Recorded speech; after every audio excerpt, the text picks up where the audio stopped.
Yeah. Hello, everyone, and welcome to Geeky Geezers. I hope I'm coming in loud and clear. I am your host, Aged Boomer. This is my co-host, PaPa Pacelli. Hello, hello, hello. All right, It and was a here we busy are. night tonight, so I'm very sorry I wasn't there for the pre-show over on Deleted Scenes. You I can was check them out in the link below, though, in the description. absolutely. I was trying to get stuff together here. I also wasn't in the chat here saying hi to everybody. So, Boomer, you want to let's go ahead and do that because I'm Yeah, I feeling had bad. a. I'm feeling bad and guilty. So help me out here, Boomer. Don't feel. I feel bad. I missed deleted scenes because he's talking about one of my favorite subjects, which I believe were Siskel and Ebert, which I You know, actually Netter met both of wanted to them. tune in. Really? Yeah. Oh, yeah. Well, they were I Chicago know they were authors. Chicago residents. and Yeah. she worked at the Fine Arts Theater here in Chicago. So she had opportunities to meet both of them. Yeah, she had Were they a friendly? different experience with each one. Let's just put it that way. I don't want to tell her Let story. me let me guess. I'm going to try to guess. Actually, if you Ebert don't want was to talk about nice. it on the stream, Cisco was, yeah, Cisco was a jerk. of course. Yeah. Okay. So I guess you know. All right. You can tell that from the show. Yeah. Yeah. I mean, Roger Ebert, unless you got, I mean, he had his strong political opinions, obviously, but if you talked to him about movies, he was actually fairly even handed. He didn't like the horror movies too much, though. The This is slasher what movies, I was but telling Netter. Again, not having the opportunity to get over there to Deleted Scenes show. What I liked about them was two things. One, they didn't always agree. They weren't in lockstep. You know, sometimes they No. agreed, sometimes they didn't, which by extension means they weren't just shills for the movie No. companies. No, You know, they they were weren't. giving their honest opinions. You got to respect honest opinions even if you don't agree with them, right? The Yeah. other thing was both of them, or I guess I should say neither of them, was above the idea of revisiting a movie and changing their opinion after they'd had time to think about it and stuff like that. Yeah. Remember, when you're doing, and those of us in the YouTube community that are doing it now, you see so many of these videos, they're just coming out of the theater, give their first hot Yeah. takes on it, but how many of us have realized after the first day, 2, 3, a week later, you start thinking about it? Maybe you go see the movie again and you go, you know what? Something's not sitting right with me. Or, wait a minute, this is better than I thought it was. And they did that many, many times. I believe they actually did it with Star Wars. You know, It's so. it's tricky with movies. I've had some movies where I don't know what to think after I come out of the theater and first saw it, and I have to let it settle in for a couple days before I actually have an opinion. Um, Other days, other times, it's I'll admit. Well, with Last Jedi, I knew I just didn't like it, Yeah. and it. I mean, I didn't know the reasons why I didn't like it, but I know a lot of it didn't sit well with me. But like with Blade Runner 2049, I came in that theater in a fog because I was still processing everything I had seen. Because of course, you know me by now, I love that movie. But it just depends. And some movies you'll watch over and over and over again because you love them so much, but you didn't necessarily know what to think of them when you first saw them. Yep. But no, Siskel and Ebert. I don't want to spend too much time on this because I'm sure deleted scenes covered it. But I did make a point that usually, later on when after Siskel died, Richard Roper would come on, and he was the co-host for a while. Mm-hmm. When I would watch their reviews, it's not so much that I always agreed with their takes on movies, but I would usually have enough information to know if I would enjoy a movie or not Yeah. at the movies by watching the reviews, by getting an impression, and then I could go see it myself and not waste my money on a bad movie. So not necessarily that I agree or disagree with what they were saying, but usually by how they talked about it, I could figure out if I'd like it or not. Yep. Yeah. Yep. I don't want to get off topic, but I do see first comment I'm seeing is CK, longest running superhero RPG on Earth, who was a great guest on Friday Wonderful. night. He will be a great guest on Netter's Network on Thursday night. He's got a comment about the D&D movie. We will definitely be talking about that tonight. Yeah.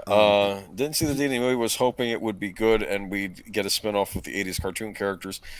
Spoiler, since they have a cameo in the movie. I didn't know Yeah. that. That's interesting. Yes, they did. To be fair, Kind of when an odd one, to be honest with you, because if it's hard to see because it's in the background, but people have gotten like high resolution captures and zoomed in on it, and like the kid playing Bobby looks like he's 40 years old. It's like that looks so weird, you know. But You Oh, know, that's funny. yeah. What's my Yeah, headline? I would love to see. I would love to see if not a live action, then a feature, animated film even. But we'll talk more about D&D as a franchise as we get into the good old days and our first article. And to be fair, what did I say? Dungeons and Dragons movie flops. When I'm saying it's flopped, that's not me saying it was a bad movie. I'm just saying that the Yeah. consensus is it just did not do the box office numbers it wanted. It could be a perfectly good movie. Plenty of great movies have not done well at the Just box like office. so many other Yeah. things, it's not just the quality of the film. There's marketing Oh, yeah. aspects. There are PR related things related to the companies that it's coming from. We talk about that a lot with Disney. We're going to talk a good deal about it with Hasbro today. Big Al, have a great stream, you Oh, geezers. last night's rewatch I with wish Big I Al could was have- so much fun. Heavy metal. If Yeah. my circumstances were different, I would have I know. joined you. It's I just know, I buddy. love heavy metal. It's one of my favorite movies. You know what? Maybe one day I'll do. Did we do a good old days on heavy metal? No, I wanna don't say think we did. We If we should. didn't, maybe someday we will. Yeah, or I'll I do think we just- yeah. talked about it on Mr. Matchstick's channel, but I don't That's think probably we what did we a good did. one. I think, yeah, maybe that'll be a future good old days because I have some things to say. Good. Your experience with that will be different than mine because I didn't really discover it until later because I was too young to go see it in the theater. when it came out. I didn't see it in the theaters either. I actually kind of so- shared my story last night, but we can talk about it. We'll talk about it next time. Yeah. We got hi sweetie from Netter, thank you. She's awesome, isn't she? And let's see, longest running superhero RPG. Yeah, check out the stream Friday. This is what hopefully all you guys are checking out Troy's streams on Fridays. Ma is usually there. Yep. But myself, I mean. But he has these great guests, and you want to hear about maybe a possible confrontation story between Lou Ferrigno and David Carradine. You want to right? Saying, I'm like, I would have paid money to see what happened. I mean, I know as he told me he ran out of the room, but I would have paid money to see how that would transpire. The highlight for me was CK talking about his encounter with John Byrne and how he may very well have influenced a great miniseries by John Byrne that a lot of you might know about. Go check out the stream. It's worth hearing the story directly. It's weird how you think just some random guy could influence comic books. I've often had a theory too, and this is not on this stream, but on another channel a long time ago. I mentioned that for me, Superman represented a better tomorrow. Right. And then suddenly DC is saying, and I'm not saying anybody listened to that particular stream who worked at DC, but I just thought it was odd that they started using truth, justice, and a better tomorrow. And it's like, wait a minute. I'm not saying they took that from me, but I just thought it was an odd coincidence that I had said that a while ago. But it's been a long weekend, so I'm just glad to have shut my eyes for about listening, though. Thank you. Good. Yeah. D. Pensek, welcome. Grab your pudding. It's time for Geeky Geezers. Let the lazy boy to optimum setting. I wish I had a lazy boy. That'll be my I don't care how goal. old you are. Pudding is always good. I want pudding. I know, right? Do you remember cream, but it's not the same. what were those little snack packs you used to get? I think from Dunkaroos? Hunt's. Was it Dunkaroos? Hunt's snack. Oh, Hunt packs. snack packs. Yes. And they were like an orange and brown like label or whatever. And I'll tell you, if you got those in your lunch as a kid, going to school, that was the best. That was the optimum, you know? Well, that was the thing in one of those, I think it was one of those Adam Sandler movies where he was going back to school or something. It's like, where's my snack pack or something? Right? Oh, I am going to say, though, you know what I discovered on YouTube recently? Apparently over in Australia, they had this brand of, I don't know if it was yogurt for kids or it looked like chocolate pudding, though, and it was called Yogo. And they made these weird, like, stop-motion commercials with, like, this talking gorilla and a lizard and stuff. And it's just the weirdest. They almost remind you of, like, those California Raisin-style animations. And they're these weird little commercial vignettes. And, like, one is, like, based on speed. Another is like aliens are invading. It's just, and they're so weird. I'll have to send you a link sometime. But Connie Cleary, welcome. D. Pensek, did I already say welcome? Yes, I did. But hello there, Netters Network. Hello there, back at you. Daniel Heron, welcome, Daniel. Greetings, awesome people and people who identify as people. People can apparently identify as anything these days. So That's for sure. Oh, I got to tell you, I ran into this wasn't a direct confrontation I had with somebody, but indirectly one of the Klingons in my sphere Yeah, uh, took to social media to show her support of trans people and this and that, and she right. was saying that the Klingon Empire. She took it on herself to speak for the entire Klingon No. Empire. The Klingon Empire stands with trans people because basically cosplay is the same as trans. And I'm like, you are a moron. Shut the hell up. Luckily, Oh no. she didn't specify a specific group or organization, and she was doing it No. on her own social media. Otherwise, a bunch of us would have come down like really, really hard on her. But as it is, I just don't want to have anything to do with the dingbat. Oh, it's one thing to speak for yourself, but now you're speaking for an entire community. This is Yes. just without Yes. even asking them first.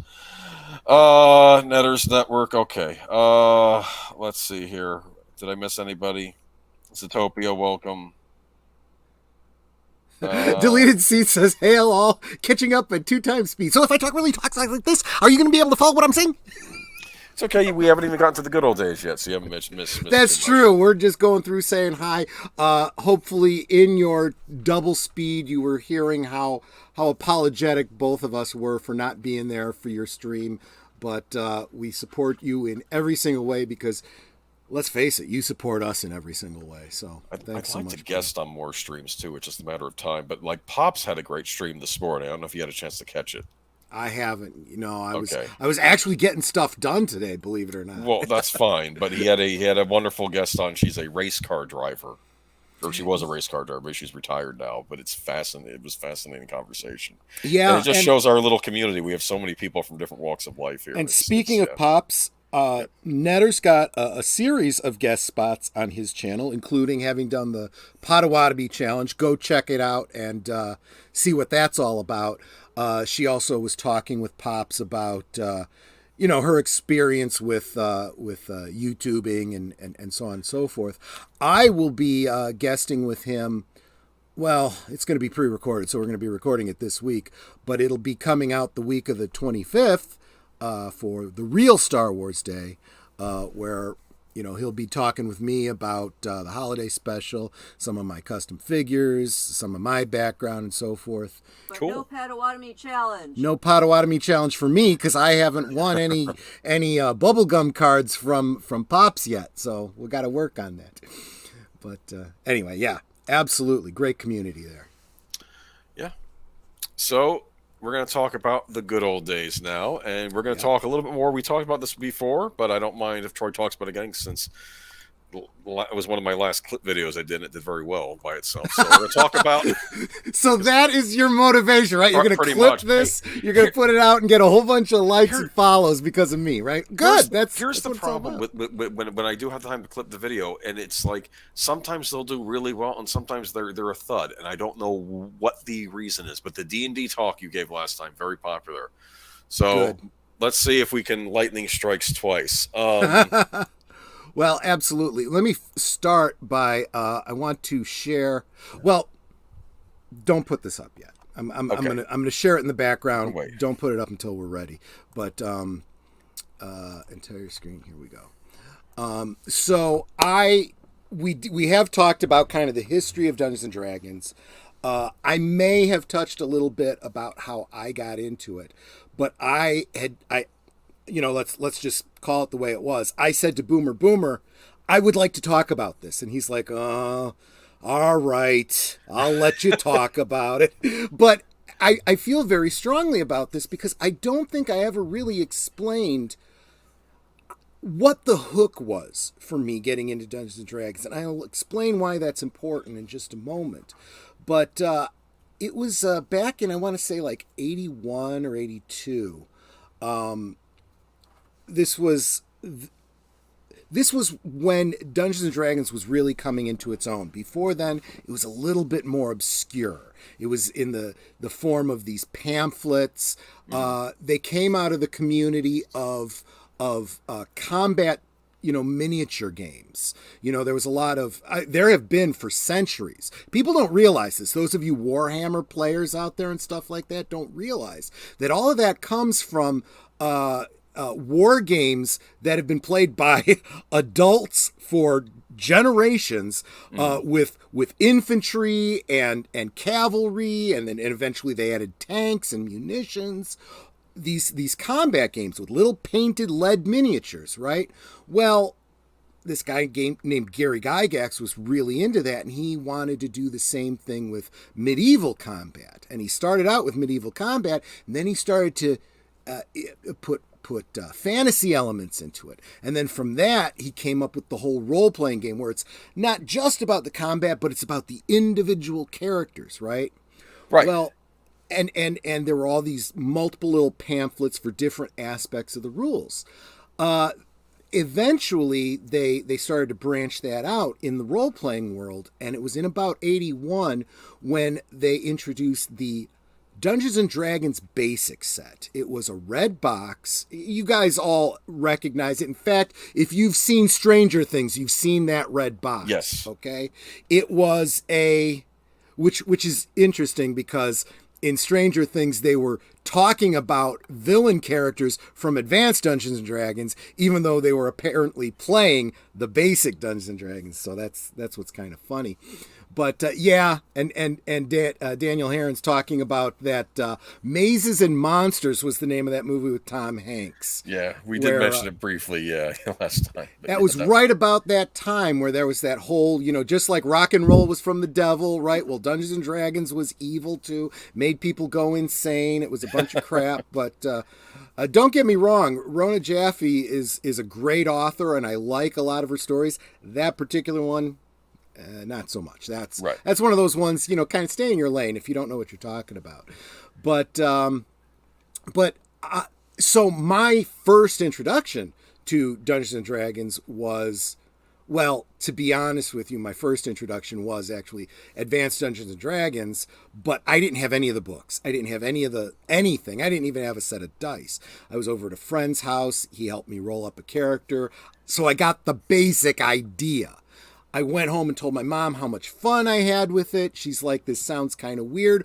Oh, but it was Ted and Adrian you were playing with. They're like really smart. They're taking college level classes on the weekends. I want you hanging out with them. Okay, I'll go get you some Dungeons and Dragons. And she went and she got me all the BECMI box sets. Okay, BECMI. BECMI. That stands for Basic, Expert, Companion, Master, and Immortal. Okay, They were different color box sets and whatnot. The first one, of course, the basic set, covers characters from 1st to 3rd level. Okay, and the brilliant thing about it was within the first 3 pages, you've created a character and you're playing your own solo adventure, right? And it's really just a tutorial to kind of expose you to what it's like to play a role-playing game. And go ahead and share that image that I shared with you. This is the first NPC that you meet as you're delving into this dungeon, right? This cave work. The cleric Alina, okay?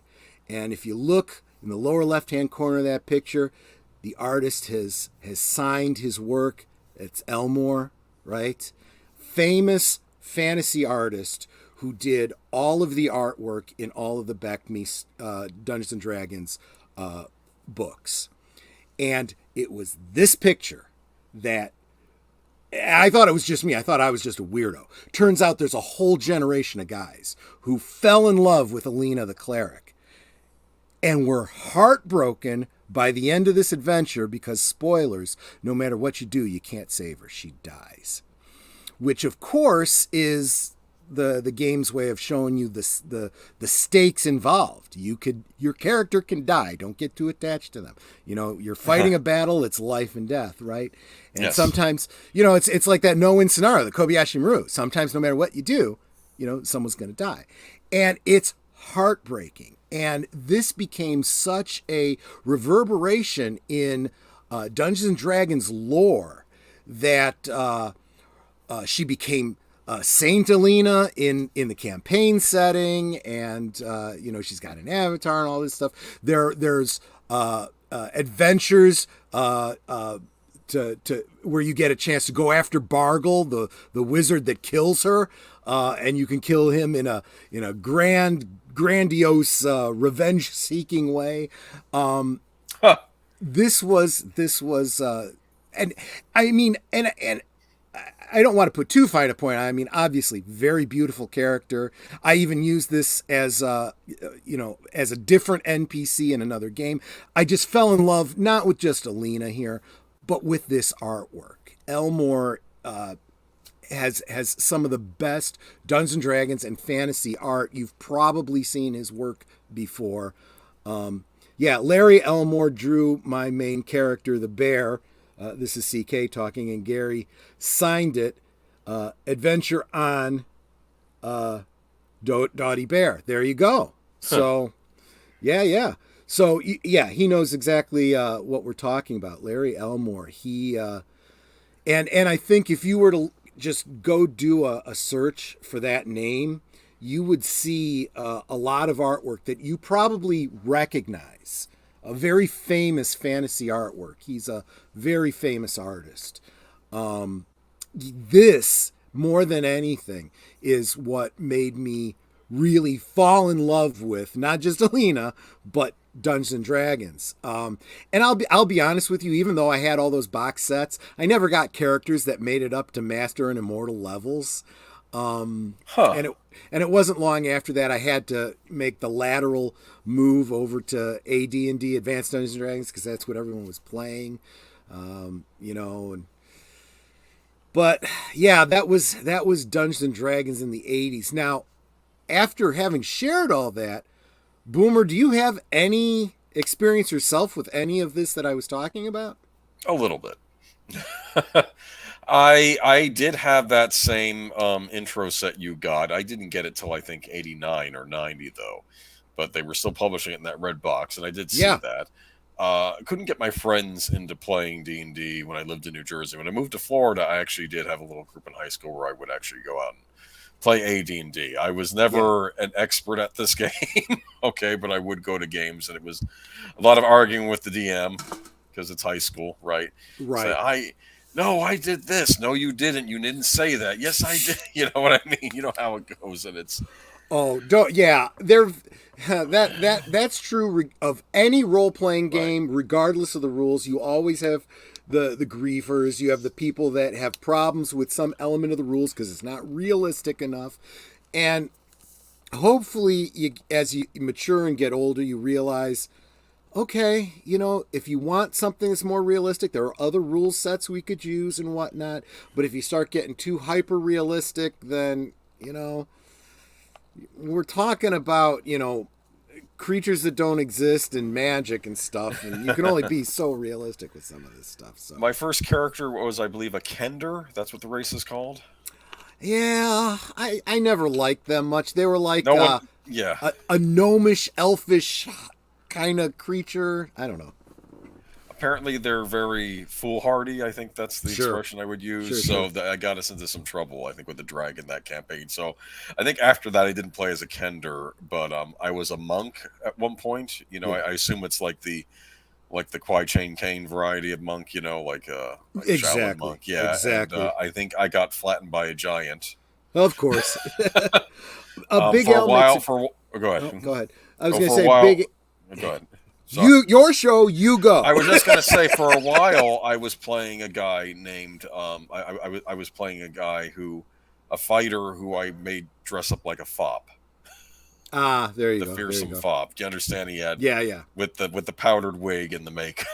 Sure. But anyway, go ahead. Okay, yeah. So Chris is pointing out that the Kender is basically Dragonlance's version of the halfling because.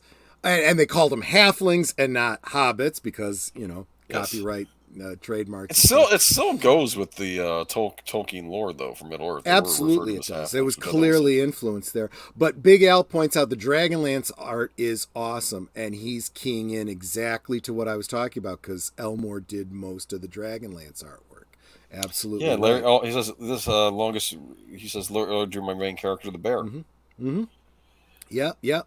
But look at that artwork. I mean, that is just so. No, it is good. It's um, people forget like back then. I mean, it feels less so now. Like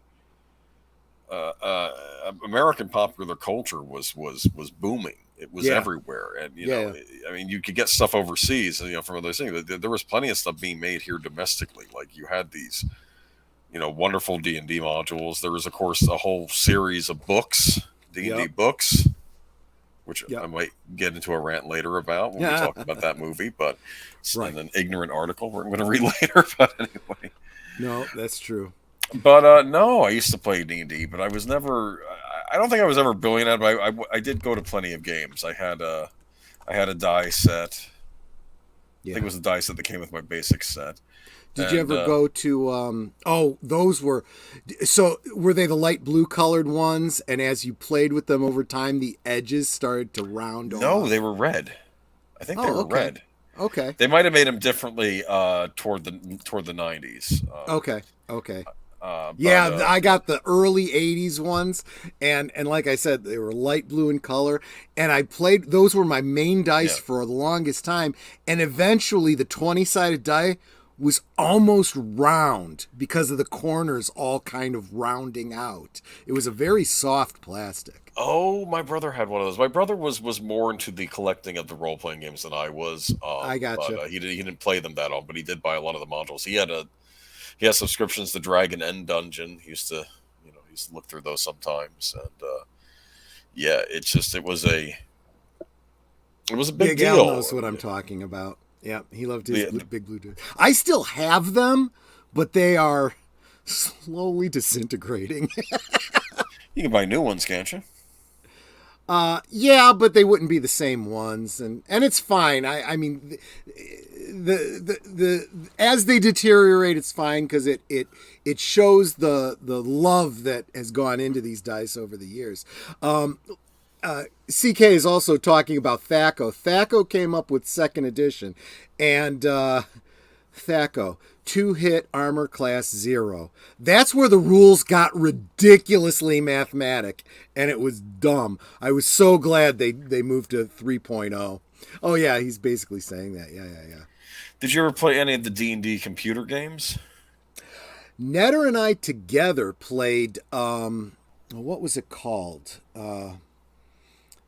I want to say it was something from the Forgotten Realms. It was Neverwinter was the eventual expansion. Oh, Baldur's Gate, that's what it was. oh, Baldur's you're Gate. talking the later ones. I was thinking prior to that. I was thinking like Pool of Radiance.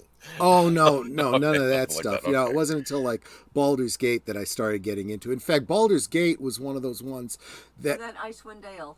Icewind Dale, right? I remember those being advertised. I remember even at the time I wanted to play those, even though I never really had a PC. They were so I fun, and what a was console great gamer. about them is, although they were fast enough paced in the combat that you just go hit click, and the combat would resolve, you could almost see the math going on behind the screen that mimicked the way the rules worked in D&D. It was really I kind still of have cool. the games, and in fact, they're for sale.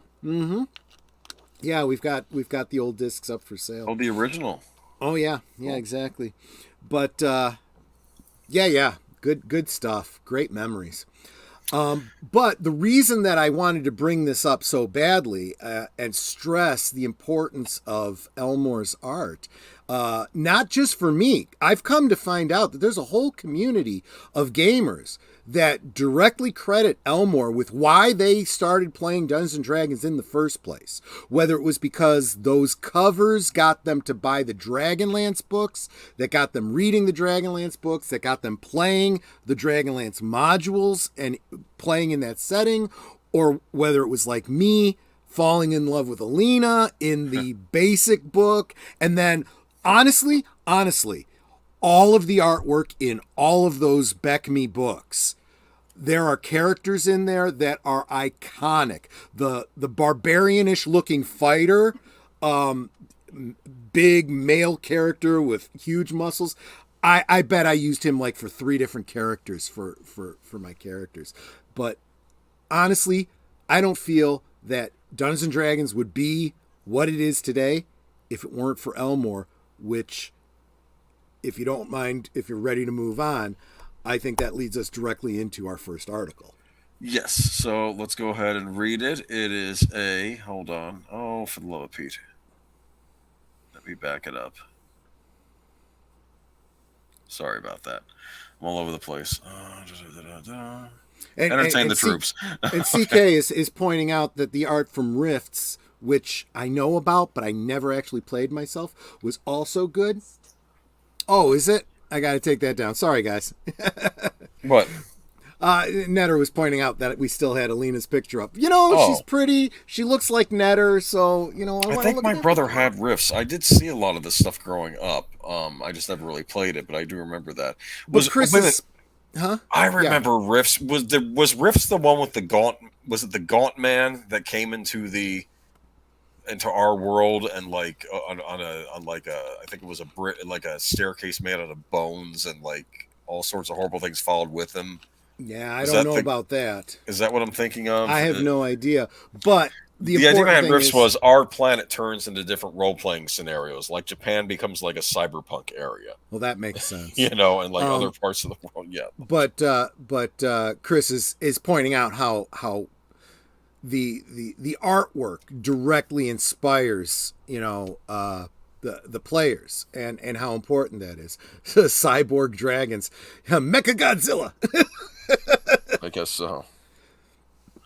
Yeah, because I think it had everything in it. My impression from Rifts was, okay, but we're getting off track. Let's get to the D&D article. Have a good night, Auditor Dread. Thanks for stopping by, though. It's good to see you. Yeah, catch up on the rewatch. It'll be fun. Hasbro removes artist signature from D&D movie poster. Wow. Okay, so I'm going to go ahead and read this. Yep, go ahead and read it. Famous fantasy and Dungeons and Dragons artist Jeff Easley painted the promotional mini poster given out at early screenings of the Dungeons and Dragons Honor Among Thieves movies. And I guess the quote, finally scored a copy of the giveaway print. They took my signature off the painting! Exclamation point. Over a month after the giveaway was made available to fans, the artist obtained a copy of the mini poster. He noted that Hasbro erased his signature from the print. Here's an update. Hold on, give me a second. Paramount Pictures handled the distribution for Dungeons & Dragons Honor Among Thieves. Paramount or their marketing partners may have directed the removal of Jeff Easley's signature. If so, the erasure is not specifically attributed to Hasbro, but instead this came from their partner in the D&D movie. On April 28th, Jeff wrote to the fans of the Art of Jeff Easley Facebook group that he acquired a copy of the print that was first released on March 29th. He did not call out that delay in obtaining a copy of his work. Instead, the artist revealed that the printed version of his painting had been edited to remove his stylized signature. Jeff Easley's Honor Among Thieves poster, along with the D20 popcorn bucket from AMC Theaters, are among the best souvenirs associated with the movie.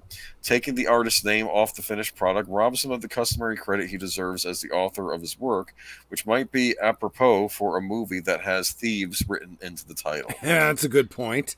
Cropping an artist's signature out of an illustration can occur when the original image meets the layout artist. Every artist working in the publishing knows that cropping, where the image is trimmed, can occur. In this instance, Easley's signature was not cropped off, but digitally removed. The residue of the eraser... You know what? Share the picture that I've got up right now so people can actually see exactly what you were just talking about. See that? So here's his signature right here, and you can see where it ain't.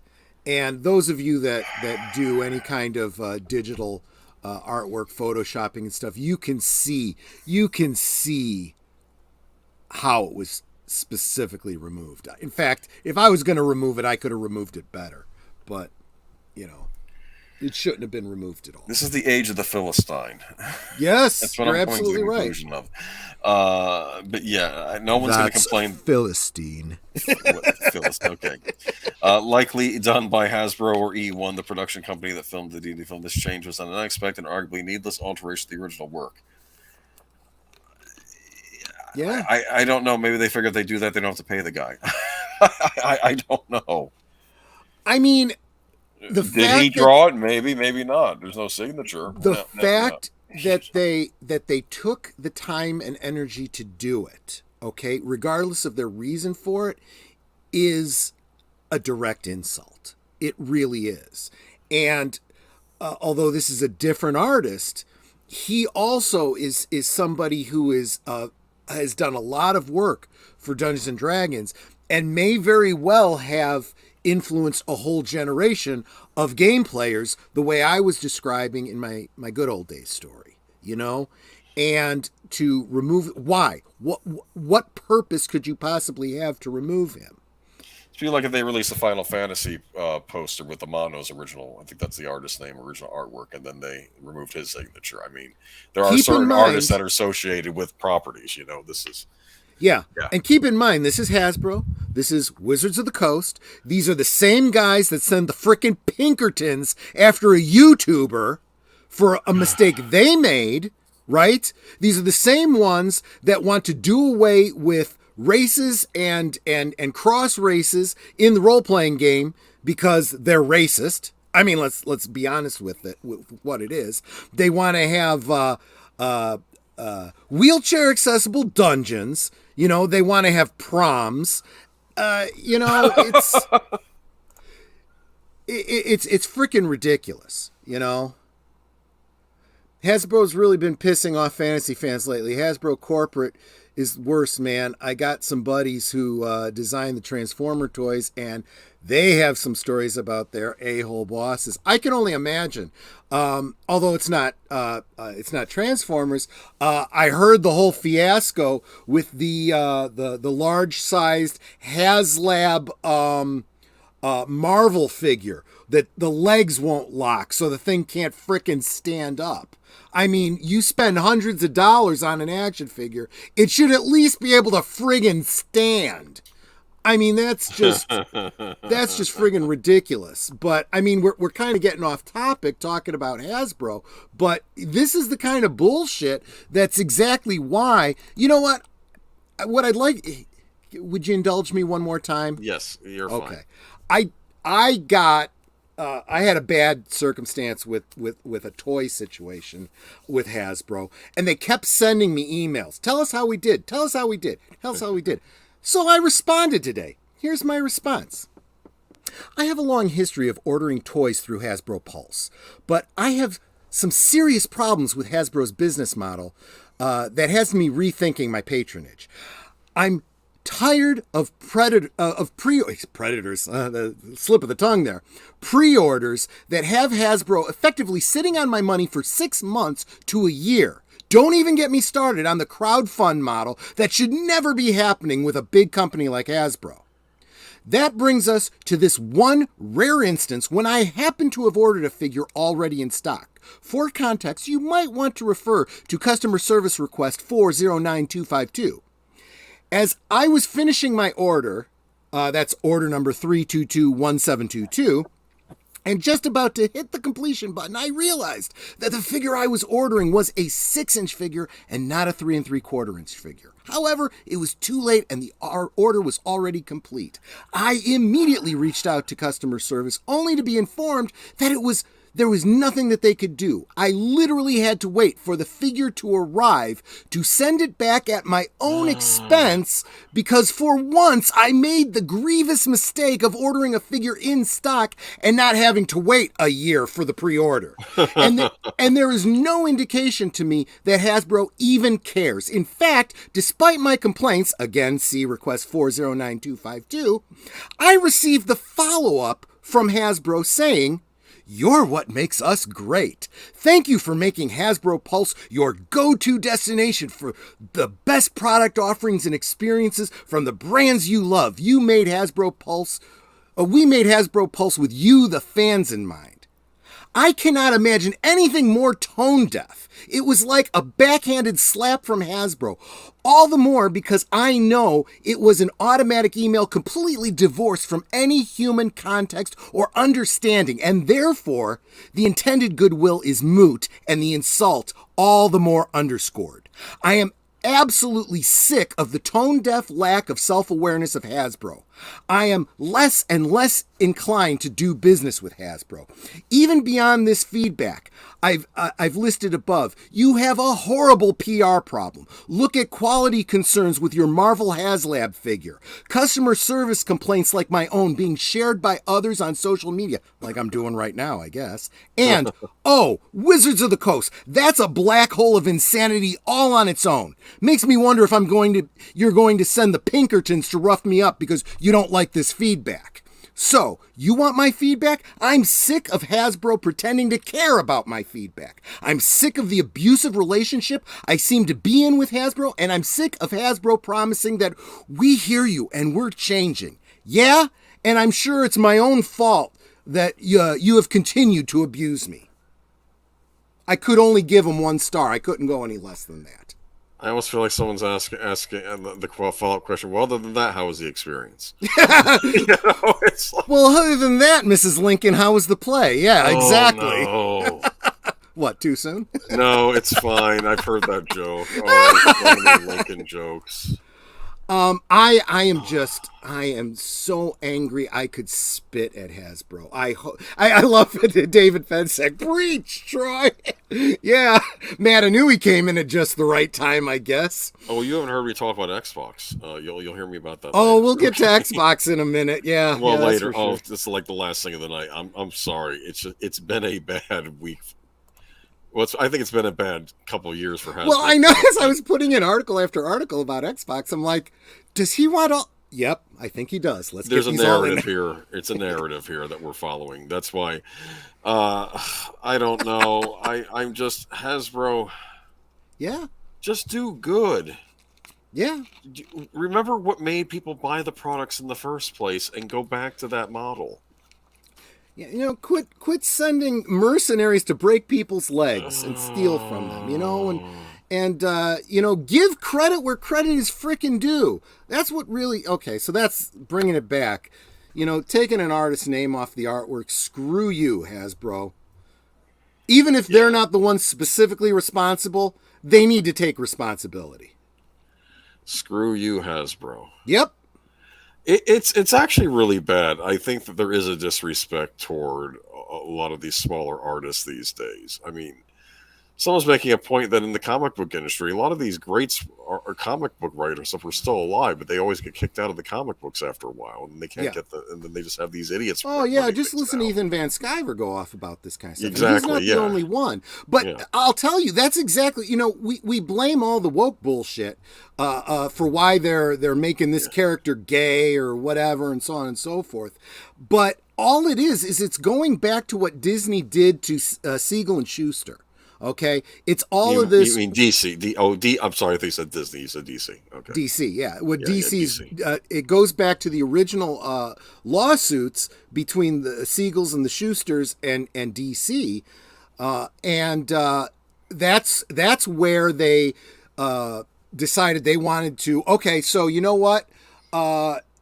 Any Superman that didn't have a history as Superboy is DC, and any Superman that had a history as Superboy, that's Siegel and Schuster. So we're going to stop using that one. In fact, we're going to, Crisis on Infinite Earth him away. John Byrne, can you rewrite it so that he didn't have his superpowers until he leaves Smallville and he becomes Superman? So there's no history of a Superboy, and we cut Siegel and Schuster out of it. So that was the first change, And okay, let's get rid of Supergirl. We don't want to pay the creator of that anymore, and we'll change the origin of Supergirl, and this and that and the other. And what they keep running into is the fans get pissed off about.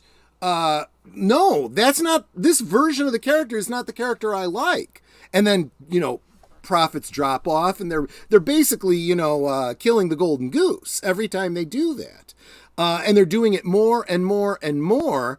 And now Marvel is doing the same thing. Their whole MCU, they're trying to be more diverse. They're trying to be da-da-da-da-da. What they're really trying to do is recreate the characters so that they don't have to pay royalties to the people that created them.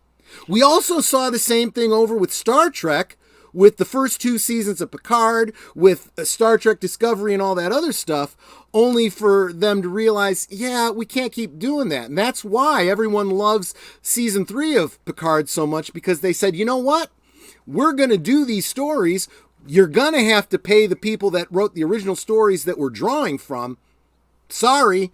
And what? The fans loved it.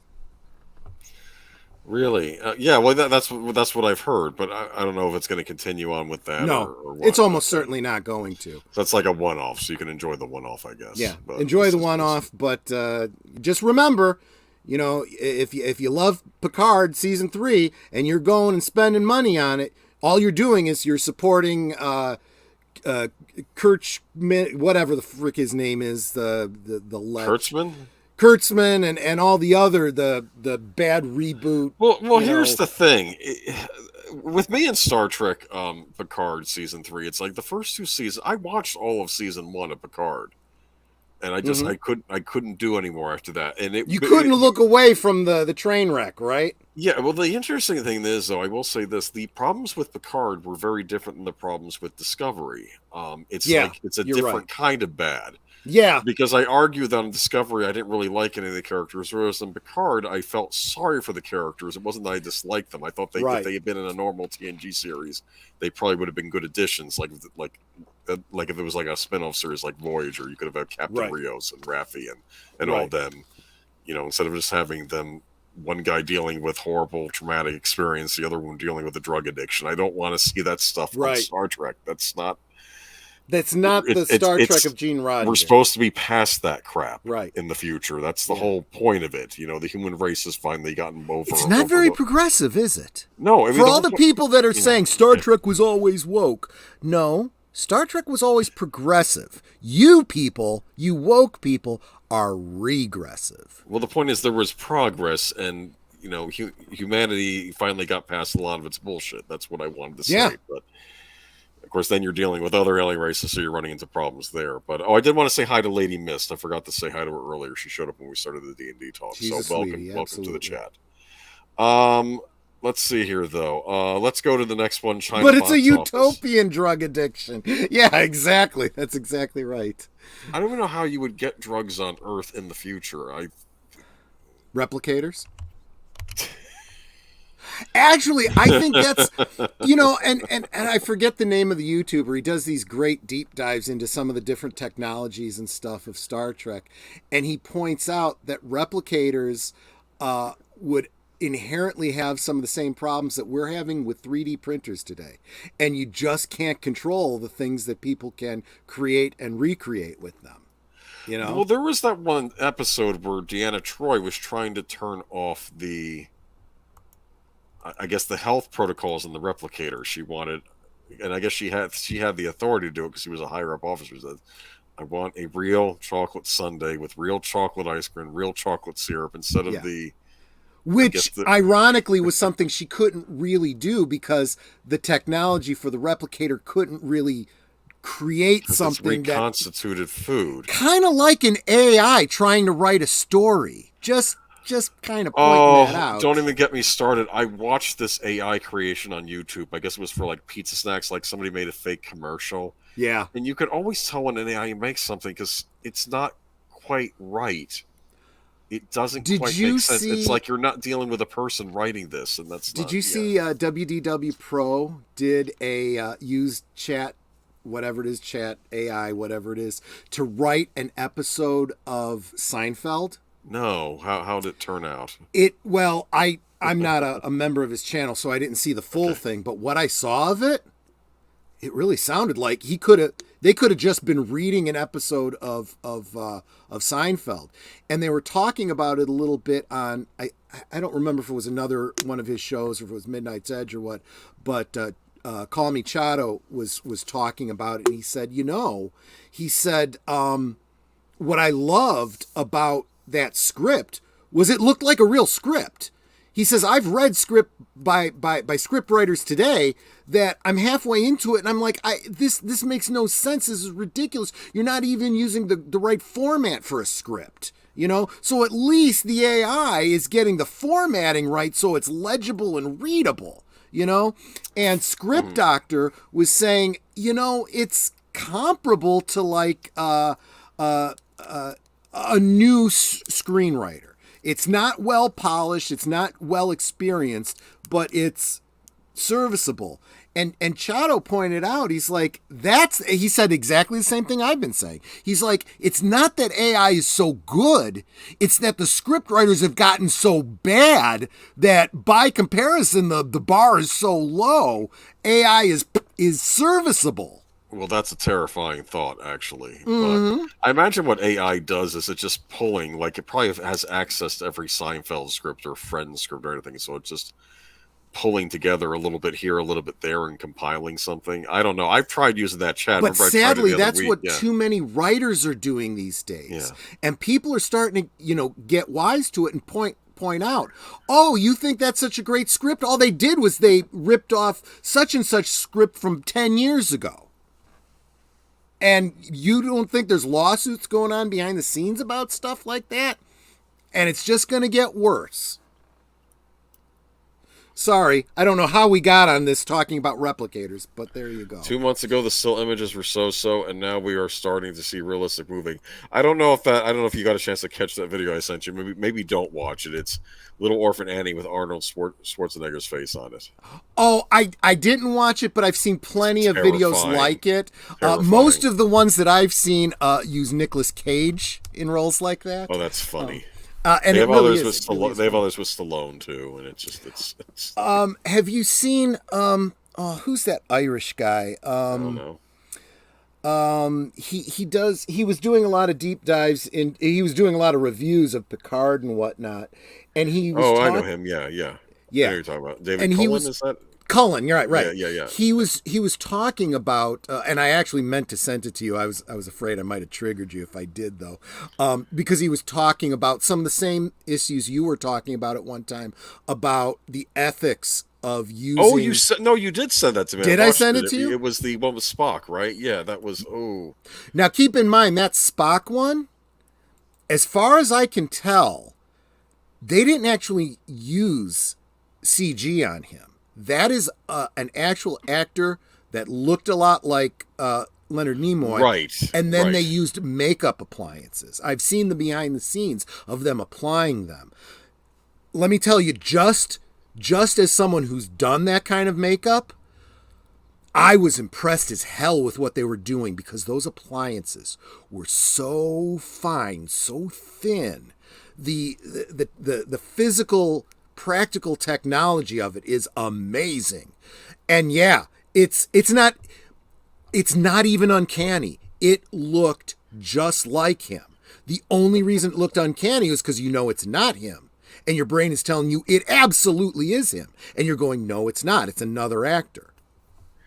That reminds me of the movie Death Kiss. Have you heard of it? I don't think so. It's Death Kiss that rhymes with Death Wish, and they got an actor who they named Robert Bronzy, and he's like a spitting image of Charles Bronson. I like that. I like that. And it's funny. It's basically like Death Wish 5 or Death Wish 6, I should say. And it's like if they kept making Death Wish movies. They did a sequel to the second kickboxer movie.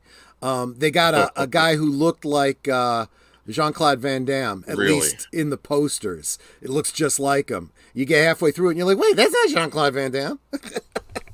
It isn't, but with this Death Kiss movie, it was funny.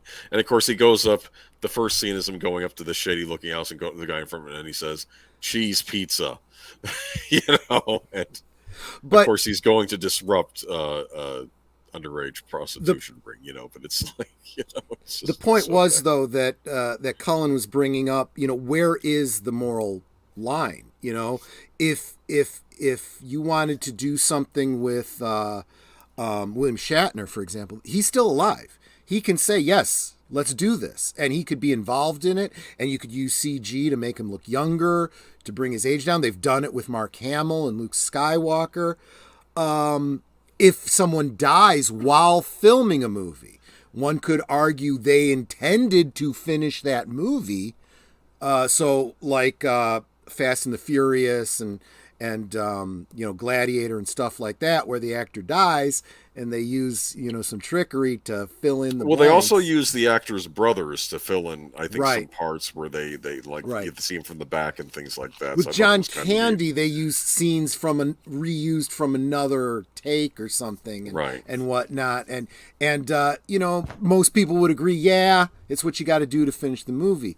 But then resurrecting them later, when they're no longer with us and they weren't involved in that movie, does their estate sign off on it? What if they signed Yes. the rights away to the company and said you can do this in the hopes of providing some financial support for their family after they're gone, but then they don't have any creative control in that respect?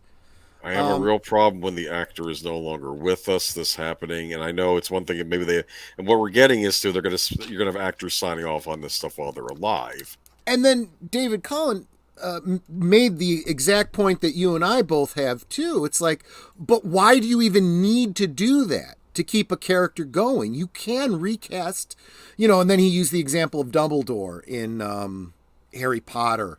And Yes. so many other, the actor dies, or for whatever reason they stop working with them. You recast them. Look at what's his name, War Machine in now is it War Machine? Yes, it was Don Cheadle replaced Don Cheadle. What's Yeah. his name? The guy, the Terrence Howard. Is that his Yeah, name? yeah, exactly. Yeah. You replaced Don Cheadle.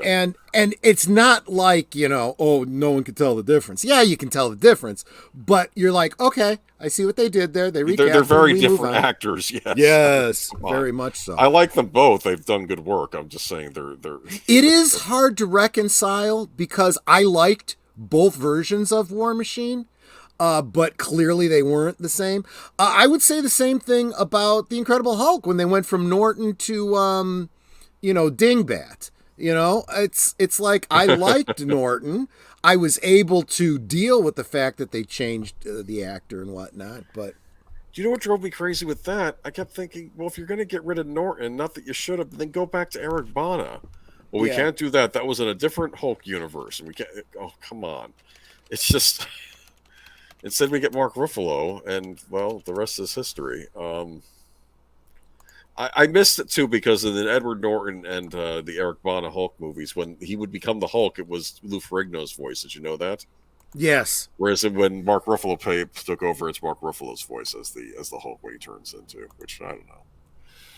Anyway, for good Lou Ferrigno stories, tune into Troy Stream Friday. Anyway, we got to move this along because we got more stuff. Let's go to the real article. Next article, China box office. I'm on the wrong tab. Give me a second. I gotta find it and hit return. Do it now. I'm trying. Do it first. Do it now. That's from Creep Show. Use that line on people when you want something to say. Do it first. Do it now. Just say that and see if they get the reference too. Like E.G. Marshall. Good old E.G. Marshall. Yeah. A lot of good actors in Creep Show. Yeah. Surprisingly, because Romero usually used unknowns, but that had a lot of known talent in it. And China box office anime Suzumi dominates as Dungeons and Dragons dominates over Dungeons and Dragons at 65. No one's proofreading titles these days. I know. Okay. It's not you. Anyway. Sorry, no. My mistake. I apologize. China box office anime Suzumi dominates as Dungeons and Dragons and 65 flop. Forgot the flop part. Makoto Shinkai's Japanese anime sensation Suzume held strong at the top of China's box office over the weekend, earning $22.1 million, while easily defeating Paramount's Dungeons and Dragons Honor Among Thieves and Sony's 65, which both flopped. Suzumi has earned $80.6 million in China, better than any other international film release in that country this year, including U.S. superhero tentpoles like Ant-Man, $39 million, according to box office tracker Artisan Gateway. The film is forecast to bring in over 90 million, which will make it the most commercially successful Japanese anime in China of all time. Suzumi has also earned just shy of 30 million in South Korea and 105 million in Japan. It opens in North America and most of Europe on April 14th, providing the latest bellwether for anime's growing theatrical potential in the West. Dungeons & Dragons has 65 disappointing results continue a streak of poor ticket sales by the Hollywood studios in China. Dungeons & Dragons debuted in fourth place to 5 million and 65 only took in 600,000. The film's U.S. openings were 30 million and 12.5 million respectively. As in the U.S., Dungeons & Dragons has been well received by Chinese critics and filmgoers, scoring 9.2 out of 10 from leading ticketing service Maoyan. The poor sales performance will add to mounting business concerns about the Chinese audience's shrinking interest in U.S. entertainment content. So I guess the idea is that this movie was well received by the Chinese critics, but it's not enough. I guess the public is just losing interest. Hachiko, a Chinese telling of the popular Japanese story of a professor's loyal dog, opened in second place with 8.9 million. The film was produced by Chinese streamer IQIYE, if I can pronounce that. I should get an award. Local comedy drama, Post-Truth, came in third place for the frame, adding 6.4 million for 85. Okay. So basically what I'm learning from this is that the United States has competition in marketing in China right now.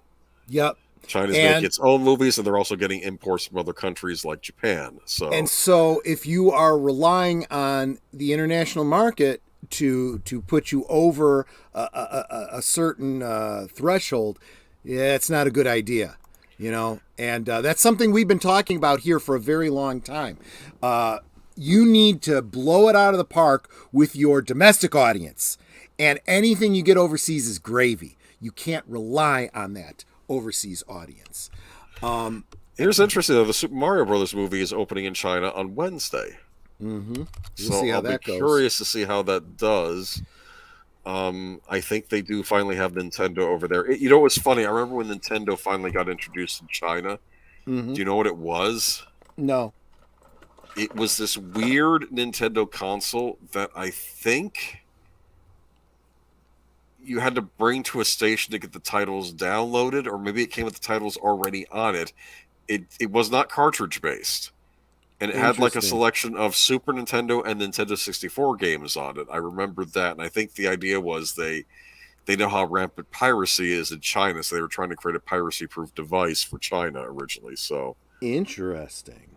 But it was also interesting that the device is basically two different game consoles. It was their Super Nintendo and also the Nintendo 64, very radically different consoles. Yeah, I didn't know about that. That's games. Yeah, it was this weird thing. I often thought it would be cool if I could get my hands on one, but...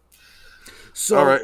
Next article, we probably don't need to go into the whole thing. No, well, I just read the title. But what it comes down to, Shazam no longer year's biggest bomb. Congratulations, DC. A new movie has flopped harder. I'm feeling kind of bad for this D&D movie because I don't think it's that bad a film. I haven't seen it. No, and so going back to what people were talking about at the top of the show, everything I've heard about, the Dungeons & Dragons movie, it was good. It was fine. The marketing sucked. The writers said some boneheaded things. That was really stupid. Off. We had commented on that earlier. The writers and I said this is not going to help it at all. And I think that's bearing out. But I think these things don't exist in a vacuum. All the things that I went off on my little rant about Hasbro and Wizards of the Coast and Dungeons & Dragons earlier in the show, I think plays out with stuff like this. They have a great deal of animosity from fans. They have lost their fan base. I think there's people out there that are big Dungeons & Dragons fans that were Wizards of the Coast enthusiasts and Magic the Gathering players and Hasbro toy buyers that said, screw it, I'm done with this stuff and I'm not going to see this damn movie. And if you don't have the fans, I'm sorry, the general audience is not going to save you. But I did want to point out something from this article. What's more likely is that Dungeons & Dragons is a hard property to adapt to a movie. D&D is more of a setting and a group of rules than it is one particular story. That's bullshit. Of course it's bullshit. Ask all those people in here that were talking about the artwork of Dragonlance. There But were again, Dragonlance book series. that's You have another. books you can adapt. Well, but again, they would have to then pay the authors. Same people that are erasing the artist's signature from his own work on their posters. That's why we haven't gotten a Dragonlance movie. Hey everyone, yeah, welcome Connie Cleary to the chat. Hi, Connie.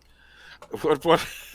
No, but what I think is funny though, it's like, well, we should adapt this. This like I'm sure Driz Dordain had a whole series of books that people like to Yes. see made into movies. And like, They could do a whole series of Ravenloft stories around Strad von Zarovich.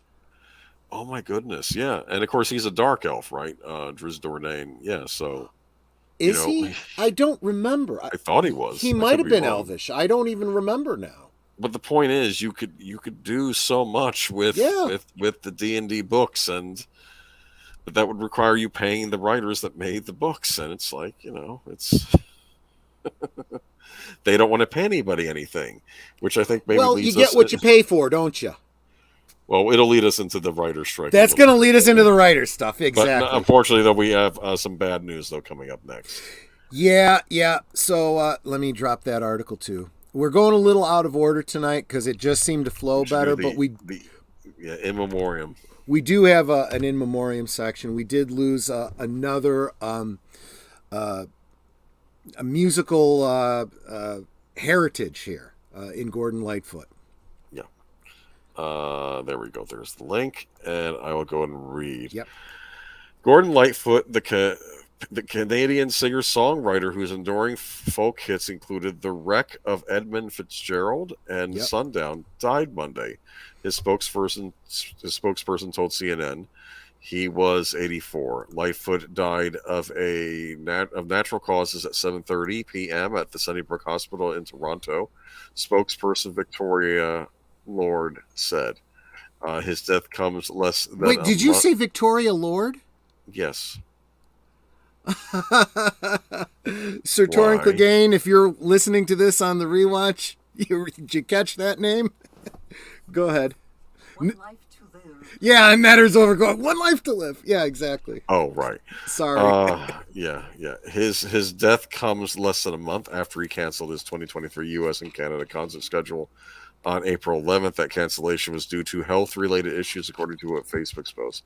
Lightfoot found success in the U.S. pop charts in 1970 with the song "If You Could Read My Mind." That track also gained the artist his second of 4 Grammy nominations that won for Best Male Vocal Performance. His 1976 ballad about the sinking of the Great Lakes cargo ship, The Wreck of the Edmund Fitzgerald, reached number 2 on the Billboard charts. Other hits included Carefree Highway. Inducted into the Canadian Music Hall of Fame in 1986, Lightfoot garnered 13 prestigious Juno Awards out of total 29 nominations presented by the Canadian Academy of Recording Arts and Sciences. He was also bestowed one of his country's highest civilian honors, the Companion of the Order of Canada, in 2003. Yeah, so and I think that if you grew up in the 70s, Gordon Lightfoot.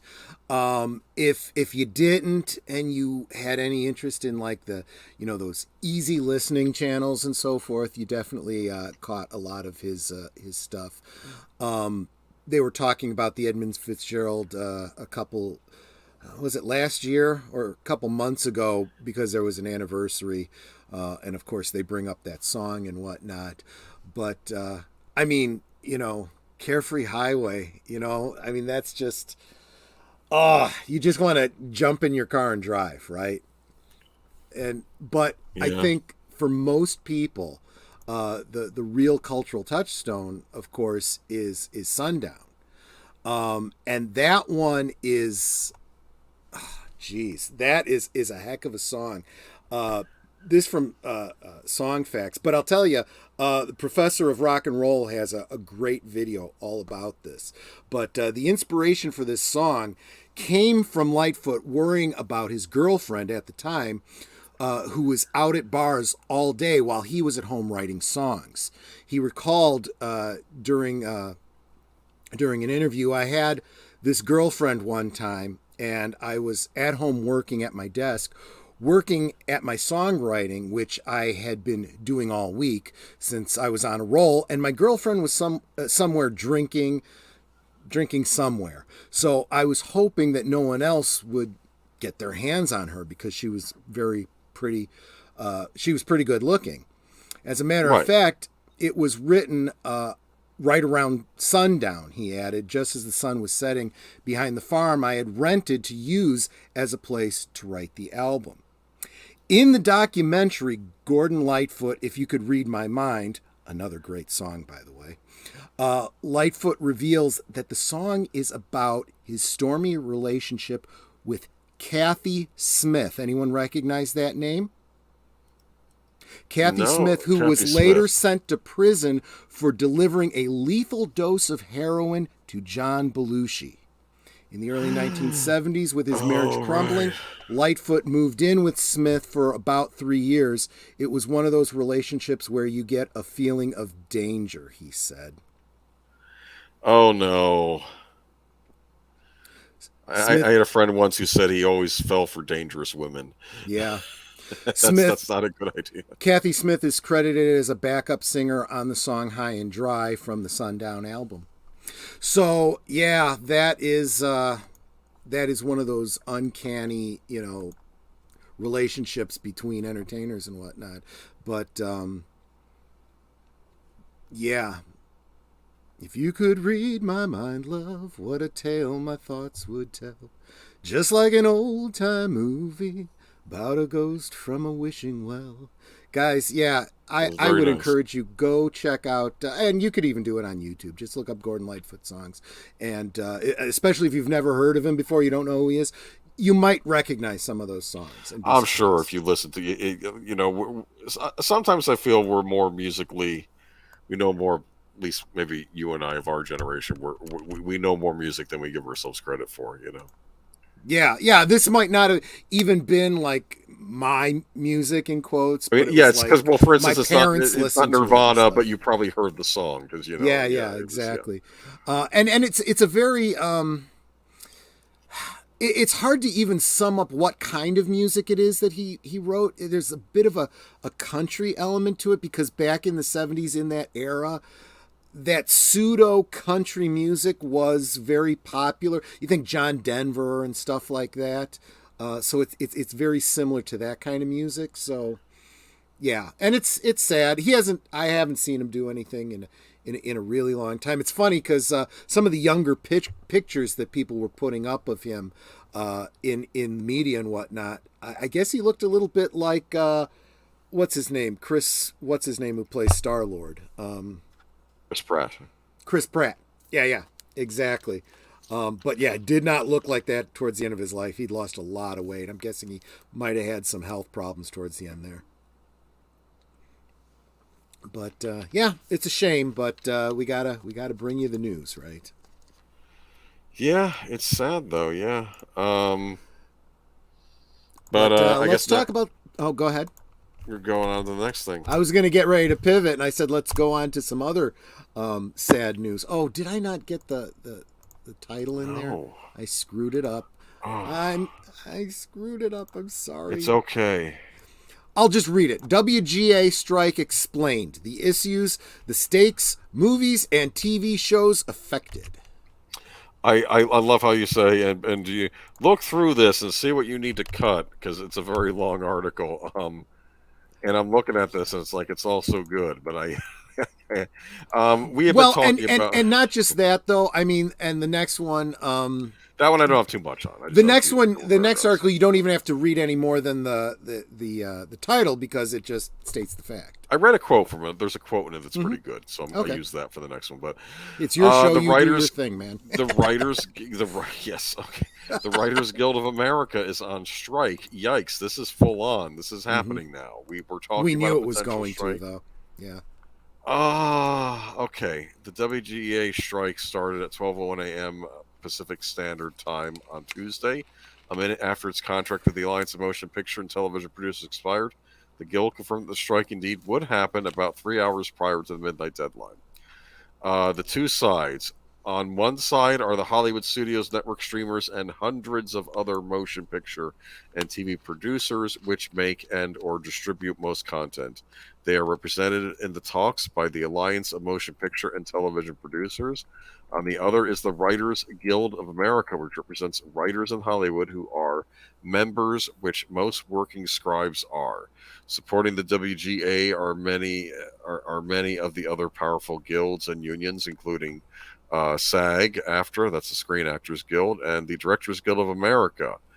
So their contracts are coming up soon too, aren't they? So, and Deleted Scenes just said, I heard CBS has just canceled SWAT. Don't know if it's strike related, but maybe. Let me tell you something.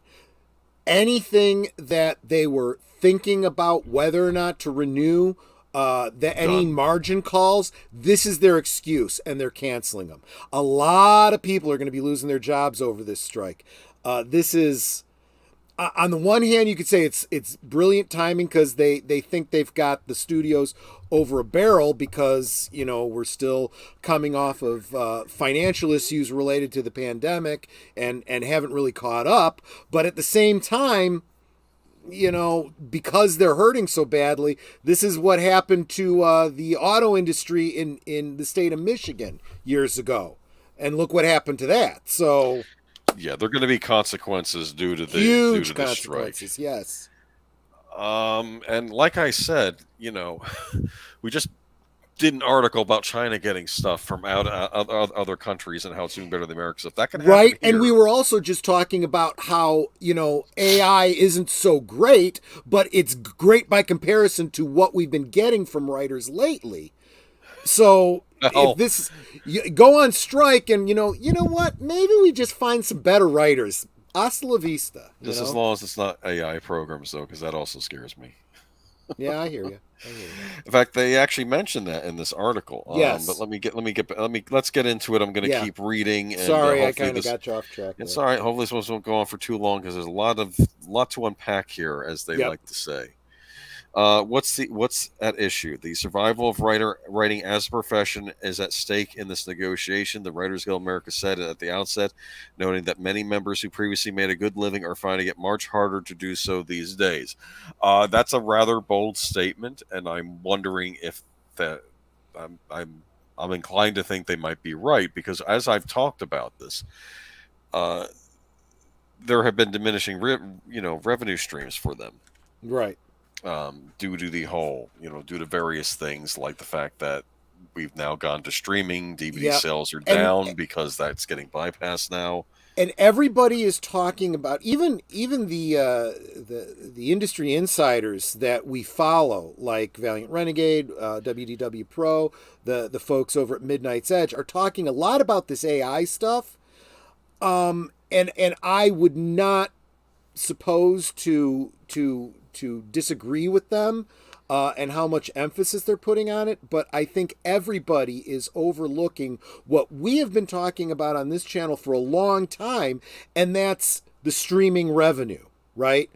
And I've pointed this out every time we get a strike. Why are we getting a strike? It's because a new medium has come into existence, and writers and actors and so forth aren't getting residuals that they're supposed to get. It happened when syndication became a thing. It happened when cable became a thing. It happened when VCRs came into existence, DVDs. And it's like you would think that the logic would apply. Well, if I deserve residuals every time you sell a VHS tape, don't I deserve residuals for every DVD? But no, you got to go to court, you got to strike, you got to negotiate every single step of the friggin' way. Well, guess what? Now we got streaming, and you are getting revenue off of my work by continued streaming. Now, as Call Me Chado pointed out, it's a lot harder to determine how much that particular show is garnering additional revenue in relationship to a DVD sale. But regardless, those people still deserve something, and I understand that being part of the negotiation. But if they're focusing more on AI, you maybe should focus more on your residuals from work you've already done than worry about what might be happening in the future.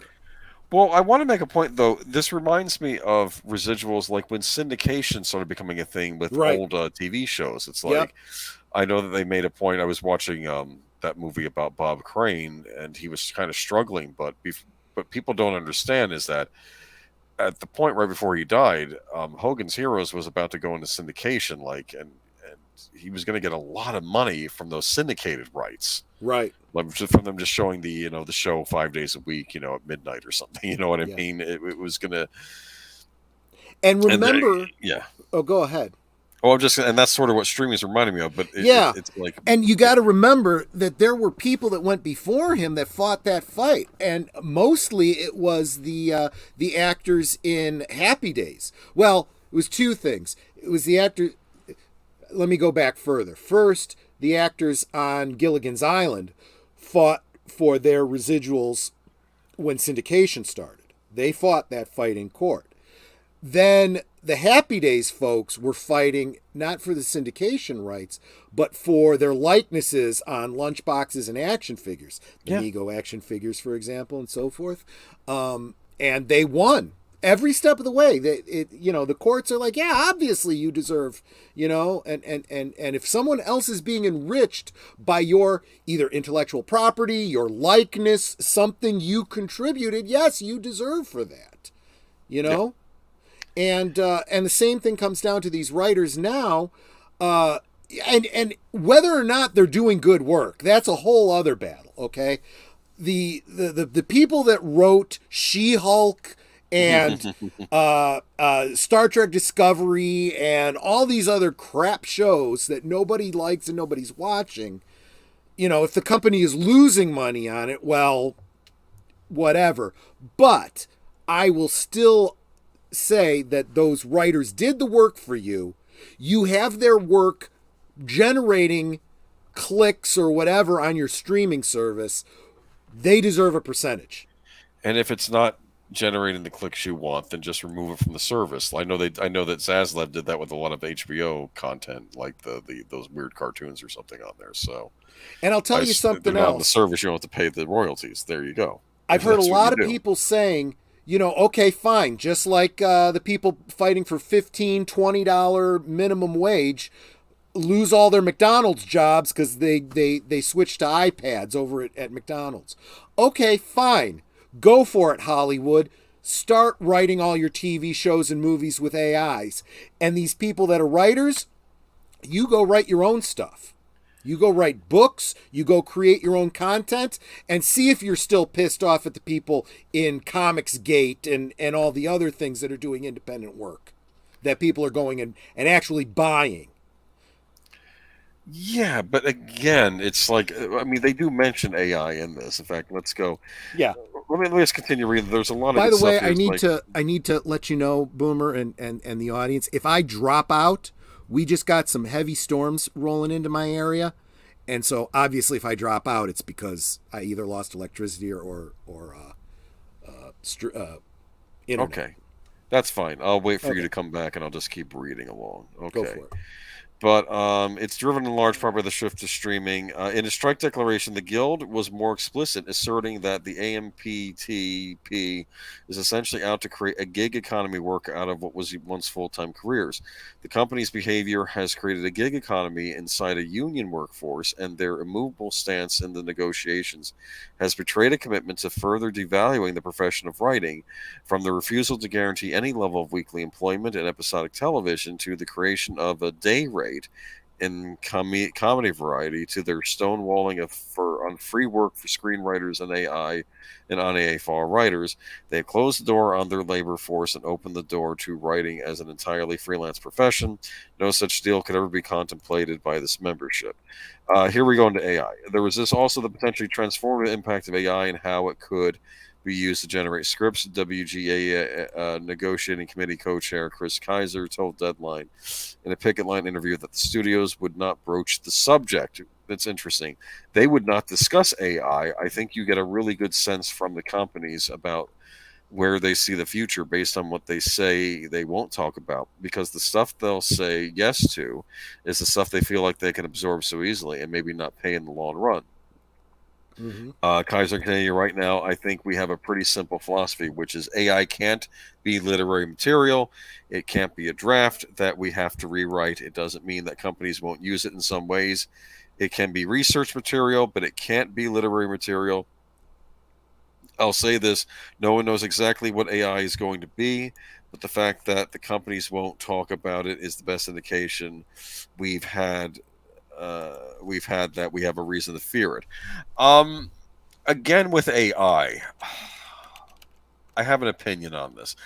What do you think what do you think a company would use an AI for? I doubt an AI can write a Marvel movie, but perhaps an AI could come out with some research-based thin plot synopsis, which a writer would then have to expand upon, and then if the writer expands upon it, it makes a fleshed out movie. Then is that movie how much residuals do they get from that if it wasn't their original idea? I don't know. I mean, I don't know what's going on with this. Here's the thing, okay? And Shadow made a great point about this. You could get writers to do the first 2-3 seasons, and then from those 2 or 3 seasons, you could have the AI extrapolate out another season or two. No. But think about it for a second. Isn't that how a lot of these shows feel anyway? Because you get a good first season or 2 or 3, and then they start to coast. And these are the human writers. Here's what I think is going on. I think sometimes writers write themselves in the corners. It's very complicated because, of course, television is very broad. We have a lot of it. Some shows are better written than others. Like CW shows, maybe those feel like they're written by AI. I don't know. I've not been watching them as my point exactly. Yeah. But I'll tell you, I have also argued: are these writers of these shows making a ton of money? Are they like say, "Oh, it's the privilege of writing this"? And I'm wondering, maybe they're just being underpaid. And if you're lowballing, you're not going to get the best writers to be working on your show. You want a Marvel film? You want a series of Marvel films? You want an interactive Marvel universe? You take your AI, and maybe not the free chat, whatever it is. Maybe put together a good, have Google do it or something. I don't know. Feed in your backlog of comic books, the source material, and have it put together scripts based on it. And guess what? Bingo. But again, you would still have to pay the people that wrote those original comic books. So you have David pointing out, isn't it a big contention that AI created stuff can't be copyrighted? I don't want to get off on the tangent of copyright, but remember, whether a human being working for, say, Disney writes a script or an AI writes a script, that copyright is still owned by Disney, right? So that's the thing to keep in mind. The question is, who created the intellectual property? If it's the AI, I could see someone making an argument that, well, the AI still drew from what I wrote. That's a whole different argument, and that's not going to be, well, it might be settled in the negotiation table, but I think that's going to become a lawsuit somewhere down the way. We can't even get to that point yet. We first got to look at what's going on here with the negotiations, and that's going to be an interesting trip. I am going to say, on a personal level, as someone who has studied creative writing, I want nothing to do with anything that an AI created, and I can't believe that studios or entertainment companies, Disney, I can believe they do this because they're about as low as they can go at this point. In fact, I think I saw some headline recently where they were mentioning that they could, I guess, buy the rights to someone's voice, and then they could use that person's voice to do voiceovers, I guess, in animation. Sure. Without the actor even being there. I mean, So Matanui says, I don't really like the idea of using AI to write a movie. I don't think anyone does, but let me tell you something. I'm done with it. Let me tell you something. Yeah, okay. It's going to happen. No. Listen to me. Done. It's going to happen because you, well, not you personally, but so many of you will allow it to happen. How many times do you go and you say, I really don't like what Disney's doing, but this last movie that they did was really good. Yeah, it wasn't the best thing ever, but it was a good popcorn movie. And you keep lowering your expectations and lowering your expectations, and pretty soon you're going to be going, well, I know it was AI, but it was kind of okay. And, I got to enjoy it and eat my popcorn and blah, blah, blah, blah, blah. I give it 3 out of 6 stars or whatever. Congratulations. You are contributing to the loss of excellence. You are creating the mediocrity. You are creating the Harrison Bergeron generation. Well, I don't think we're referring to anybody in our audience when you say that. We might be. Oh, we might come on. be. Please. What did I like by Disney recently? I don't know. I've heard a lot of people in our community saying, "Oh, I liked Guardians of the Galaxy." Well, that's fine. Every dollar you give to Disney goes to supporting their child diddling. I understand that. I am going to say this too, though. Sometimes it can be very difficult not to give money to Disney. I think I picked up a copy of The Count of Monte Cristo, the Jim Caviezel movie with Ed, with the guy who played Dumbledore was in it as well. Yeah. And I forgot that was a Touchstone picture. Oh, And that was made like 20 years ago, though. But I mean, Yeah. it was a really good. Did you ever see The Count of Monte Cristo with Jim Caviezel? It's actually really good. It's, I honestly didn't. I've read the book. I didn't read. I should read the book. haven't Was the seen book a good? movie. Was the book good? Oh yeah, absolutely. Okay, I need to read the book, but yeah. But my point is that I don't know much about Guardians 3. I know it's James Gunn's last Guardians movie, so I'm not expecting anything good to come out of that anyway. Yeah. He's moving over to DC. We'll see what he does over there. I don't And know how to. Yeah. And I'd even go further to say, you could take to the high seas and you could claim I'm not giving Disney my money. That's fine. But then you go and you make a video about it. And, you say, yeah, it was pretty good. Okay, well, now you've just, encouraged someone else to go spend their money and thereby indirectly supporting the cultural vandalization of our country and our way of life, literally. Well, I am going to say, too, if any company is going to be the first to try this AI stuff, it'll probably be Disney. That's my expectation of this happening in the future. Well, and I'm just hoping that Disney pretty much collapses by the time that AI becomes even reasonably useful to them. It feels like they're not taking certain things seriously as far as trends go in the industry. They sure aren't. Like what? Check out Doomcock's most recent video about what it looks like Disney is. That was a good one. That was a good one. I saw that. That's the one with destroying our icons or whatever. That's literally cultural vandals. They are not doing it to make money. They are not doing it to entertain. They are doing it to literally alter our society. And every dollar you give Disney, you contribute to that. What's at stake? Hollywood is just emerging from the impacts of COVID and the related production slowdowns. More recently, studios, networks, and streamers and producers have laid off thousands of workers, so they're already in bad shape now. But this is going to make things worse. Yeah. All I can say is here's what's at stake. It's the institutional entertainment industry. And honestly, I couldn't care less. I mention it on streams all the time. Everyone that asks me, what are you watching? What movie have you seen lately? What shows you watch? Have you seen this show? Have you seen that show? Nope. I watch my friends on YouTube. I watch Midnight's Edge. I watch WDW Pro, Valiant Renegade, all these guys here in the chat. CK, the longest running superhero RPG on Earth. Everything he's putting out and talking about his role-playing game is better than what's been coming out of DC Comics or even the MCU these days. I'm trying to think if the only new show I picked up recently that was an American show was Rabbit Hole. I did start watching that. People keep talking about this Rabbit Hole. I had just assumed people were talking about watching and going down rabbit holes unrelated to. No, they're talking about a show called Rabbit Hole. Do they like it? It's an interesting series. It's about corporate espionage. It's like a spy series, but it's about corporations doing the spying and the other thing.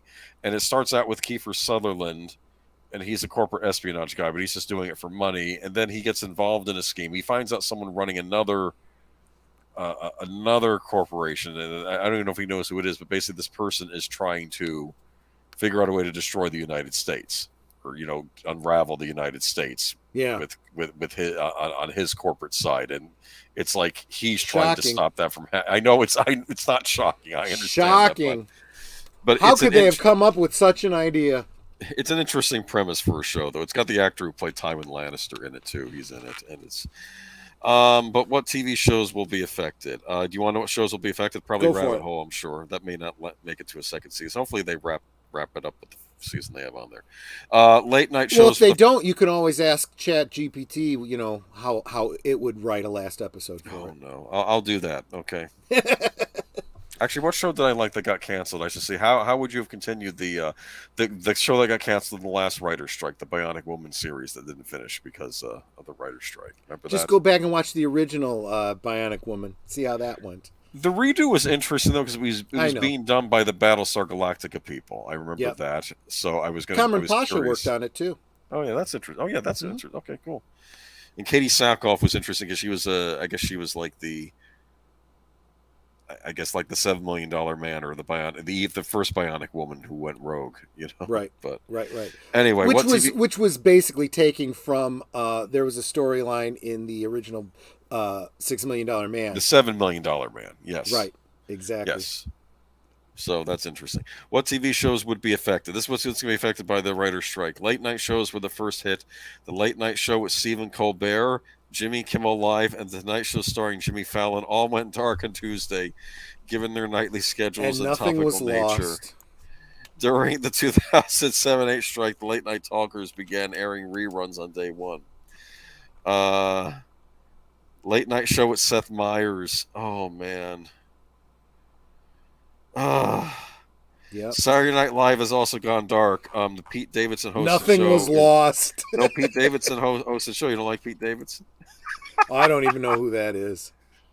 Oh, he made a nasty riff on that. The one elected guy who has the eye patch because he was a war veteran, and he was making fun of the way he looked, and I like it. The guy's a veteran dude. He lost his eye in the Afghan war. Come on. The Talk is also shut down.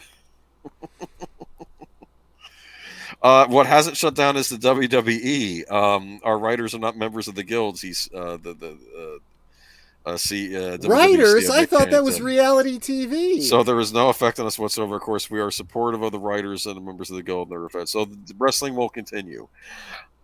I should probably get back into wrestling, though. I don't think it's going to be as good as it was in the 90s. But at some point, other hit episodic shows will be impacted per recent WGA. A work stoppage in May could delay the network television seasons, which continues to account for 1/3 of all episodes produced. Oh, no. Impact on movies. Worst case scenario, the theatrical releases calendar would see several date changes for picks, some as soon as Q4 this year, which means they're going to start delaying movies to spread them out. That's what they did in 2001. Remember 2001? This was before the unfortunate incident in New York City happened. They were really worried about a whole bunch of strikes, and so Hollywood was greenlighting all sorts of movies, and there were a whole host of horrible comedies they kept greenlighting. And I think the idea was they were trying to spread out their movies for fear that this strike would go on for a while. The studios were. And I remember you had stuff like Tomcats and Freddy Got Fingered. These are movies that probably never would have gotten greenlit to begin with, got greenlit because they were cheap to make, and they figured they could throw it on the screen to pad out the releases. That was a bad summer, too. Actually, that was funny. That was the summer that gave us Fast and the Furious. Interesting. Which was we may not have gotten that series if not for that fear of the other strike. And we had their first Tomb Raider movie. I just saw CK's comment. Chat GPT equals Bender from Futurama. Hey, baby, want to kill all humans? I'm telling you, I don't like this AI creative stuff. I watched some of these riff things that they've done with AI. AI made this 90s commercial about pizza nuggets and what would happen, and I watched it, and I'm like, Yeah. it starts off like something you think someone might have made, and then it devolves into this sludge, and I don't know what's Well, happening, and and this is what I don't like it. I don't and like this it. is what WDW Pro was talking about. It requires a degree of understanding of the AI to begin with. It's just like any other program, right? Garbage in, garbage out. If you don't know what you're doing and you don't give it enough of a framework to work from, you get all kinds of crazy, bizarre stuff. And that's what most people are experiencing when they're going and they're playing with Chat GPT. But the programmers who know what they're doing can say, okay, first you start with all of these other shows. This is what you want to look at as a framework. These characters, this and so forth. Give us an episode with, these elements, and then let it create. And it becomes much, much better to the point where, again, like Script Doctor said, kind of like somebody who's just breaking into the business. It's not great, but it's serviceable. And, I said it before, it's passing the Turing test, not because it really is doing so much better than humans can and more human than human. It's actually humans have gotten so robotic and useless that by comparison, the primitive computers we have look good. This is not good. Do you remember the episode of Doctor Who, Tom Baker era? I think it was called City of Death, where he wanted to take Romana to the loo, right? Yep.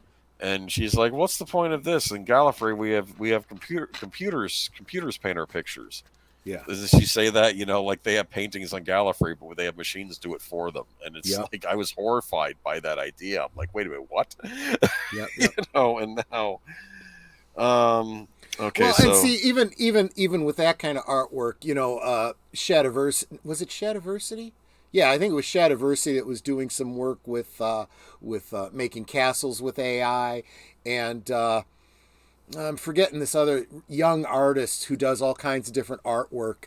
On his channel was playing around with AI.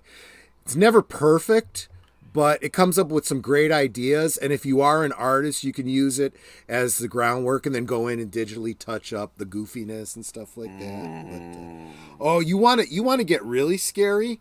There's a web page called "This Person Does Not Exist." Yeah. Have you ever heard of that? I think that's what it's called. This person yeah, does not okay. exist.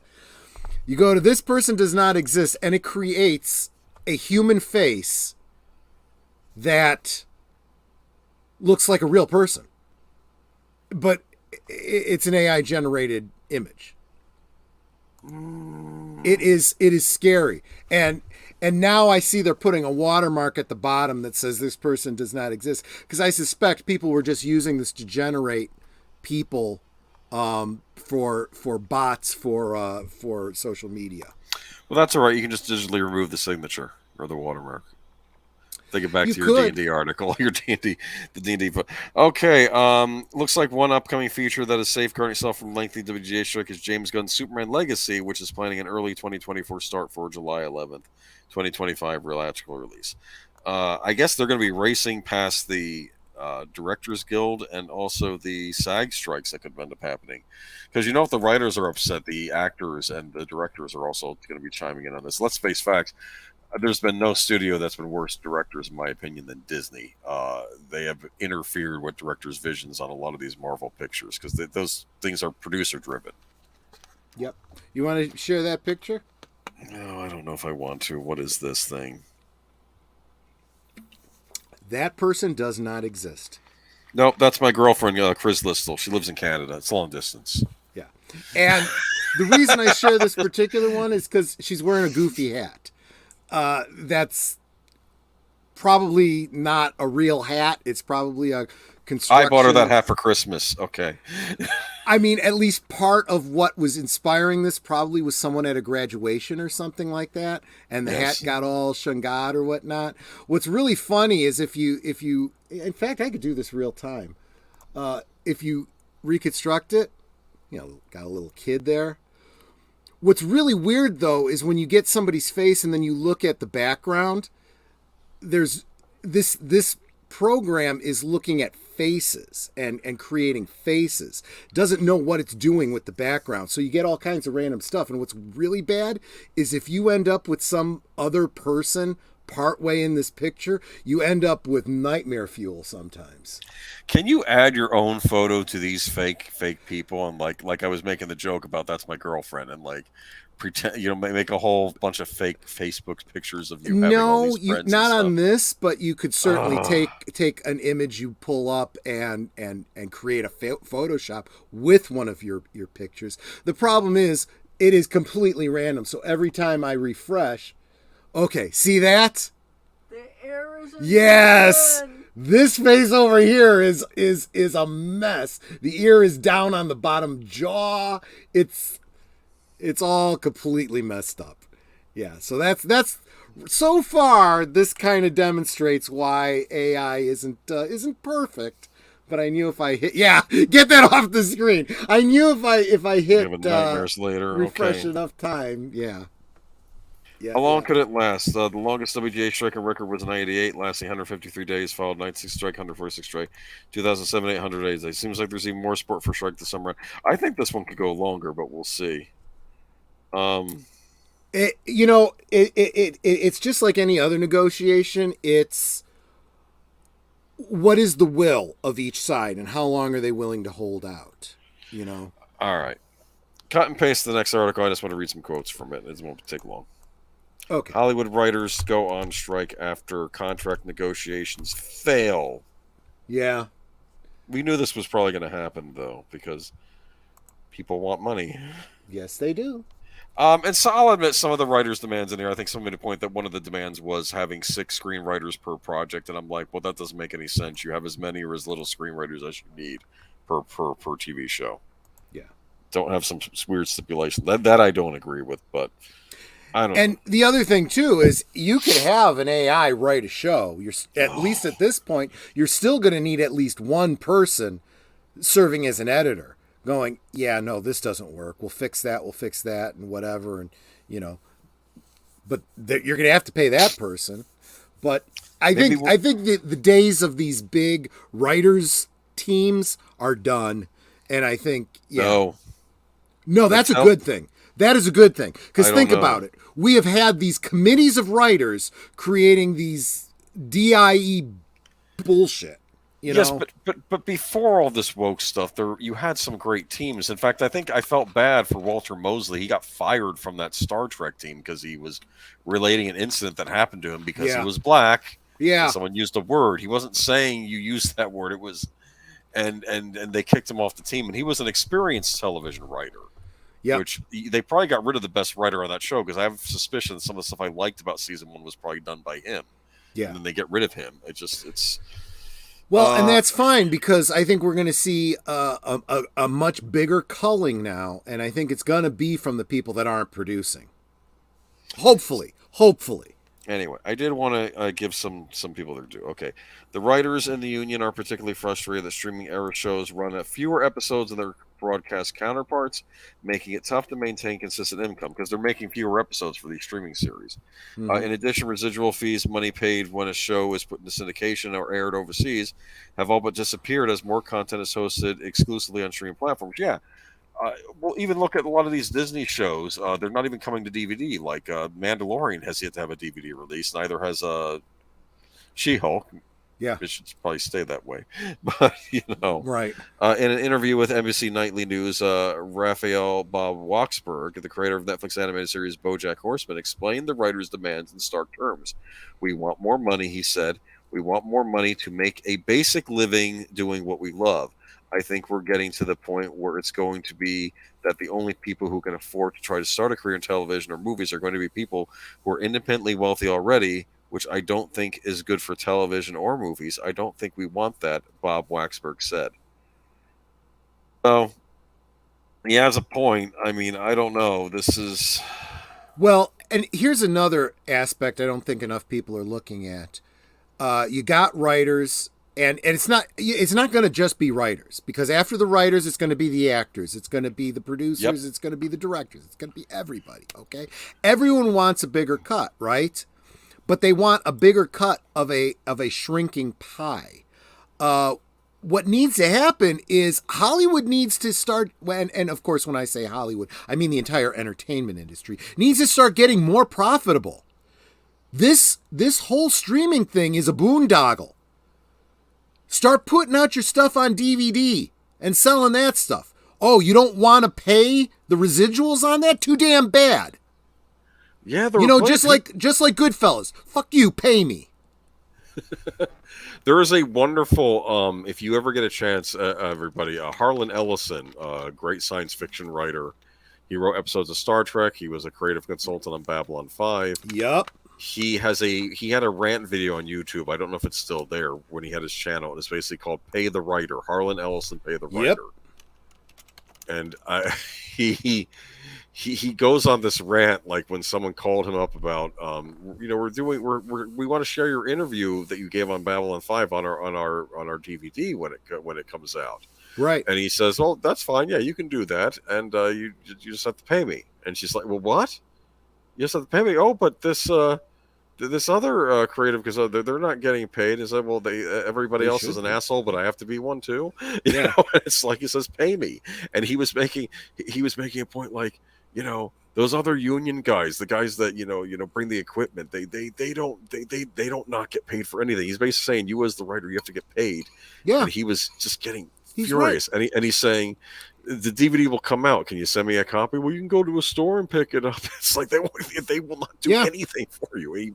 It's a wonderful rant. You should watch it. It's every writer, every up and coming writer should watch that. I met him personally, so I've heard some of these things. Yeah. Oh, is he interesting in person? Oh, he's great. He's great. He's got some. He good passed stories. away, unfortunately. Yeah. He had a beef with Disney too for a while because they fired him. So he always, I'll get into that story another time. But he had a beef with Disney, and he would always do things like he would show a comic book and he would say, "Walt Disney's The Three Musketeers." No, it's not. Walt Disney did not write The Three Musketeers. That was Alexander Dumas. That was exactly. Exactly.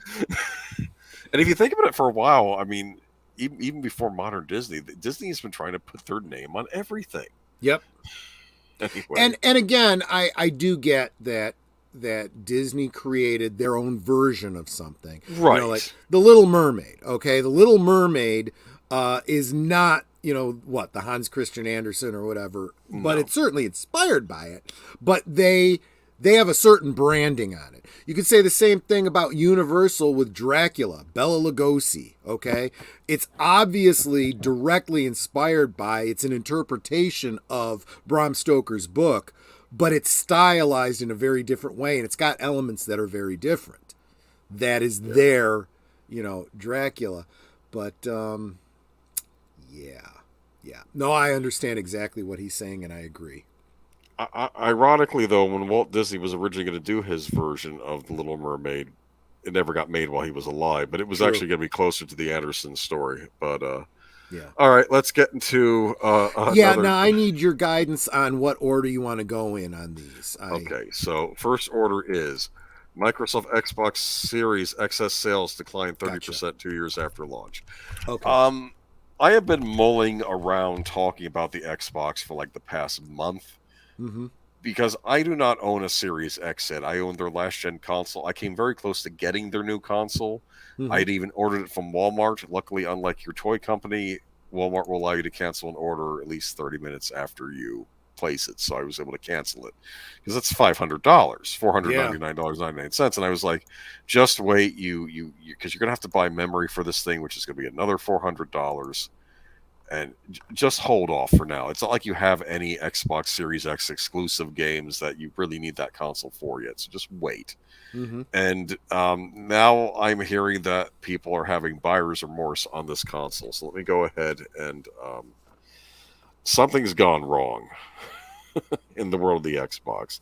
I don't know if Mr. Matchstick has an Xbox or not, because I was playing the new Resident Evil. But Microsoft Core has reported a 30% decline in revenue from console hardware sales for its Xbox Series XX 2 years after its launch. The decline in sales occurred despite discounts such as temporary $50 cut to the Series S during the holiday period. Nobody wants the Series S. The Series S is the old digital version of the Xbox. There's no drive in it. everything you buy has to be digital. You can't like put a disc in there. Mm-hmm. Xbox content and services revenue saw a modest 3% increase. This included the Game Pass subscription service. The tech giant claims is profitable, though its growth in subscriber numbers seems to have plateaued due to a lack of blockbuster releases. We'll get to that in a little bit. The drop in sales could also be related to the release of major games like Starfield, or disappointing news like the fact that Redfall, an online multiplayer game that Xbox's first-party exclusive title set for release, would not support 60 frames per second. This disappointing announcement is part of a larger narrative that Xbox is struggling to compete with the Sony Group core and failing to offer enough to entice gamers to choose Xbox over PlayStation. I want to make a point. This game, we'll get into the game in a minute, couldn't even match 60 frames per second. You go on the Xbox website, and they're selling you on the Xbox Series X. They're talking about 120 frames per second. Yeah. That is what I thought the new standard was going to be. This thing doesn't even hit the 60 frame standard. This thing's at 30 frames. That's an embarrassment. This is a first party release by Microsoft. We'll get into it in a minute. Real quick, can we respond to Matanui? It's a little off topic, but wait, how does a console get a virus? It's a lockdown system, isn't it? My understanding is it is not. There are downloads, there are, all kinds of stuff. Plus there's their whole intellectual property thing where they can go in and change things and take things out. I've never heard of a game console getting a virus, though.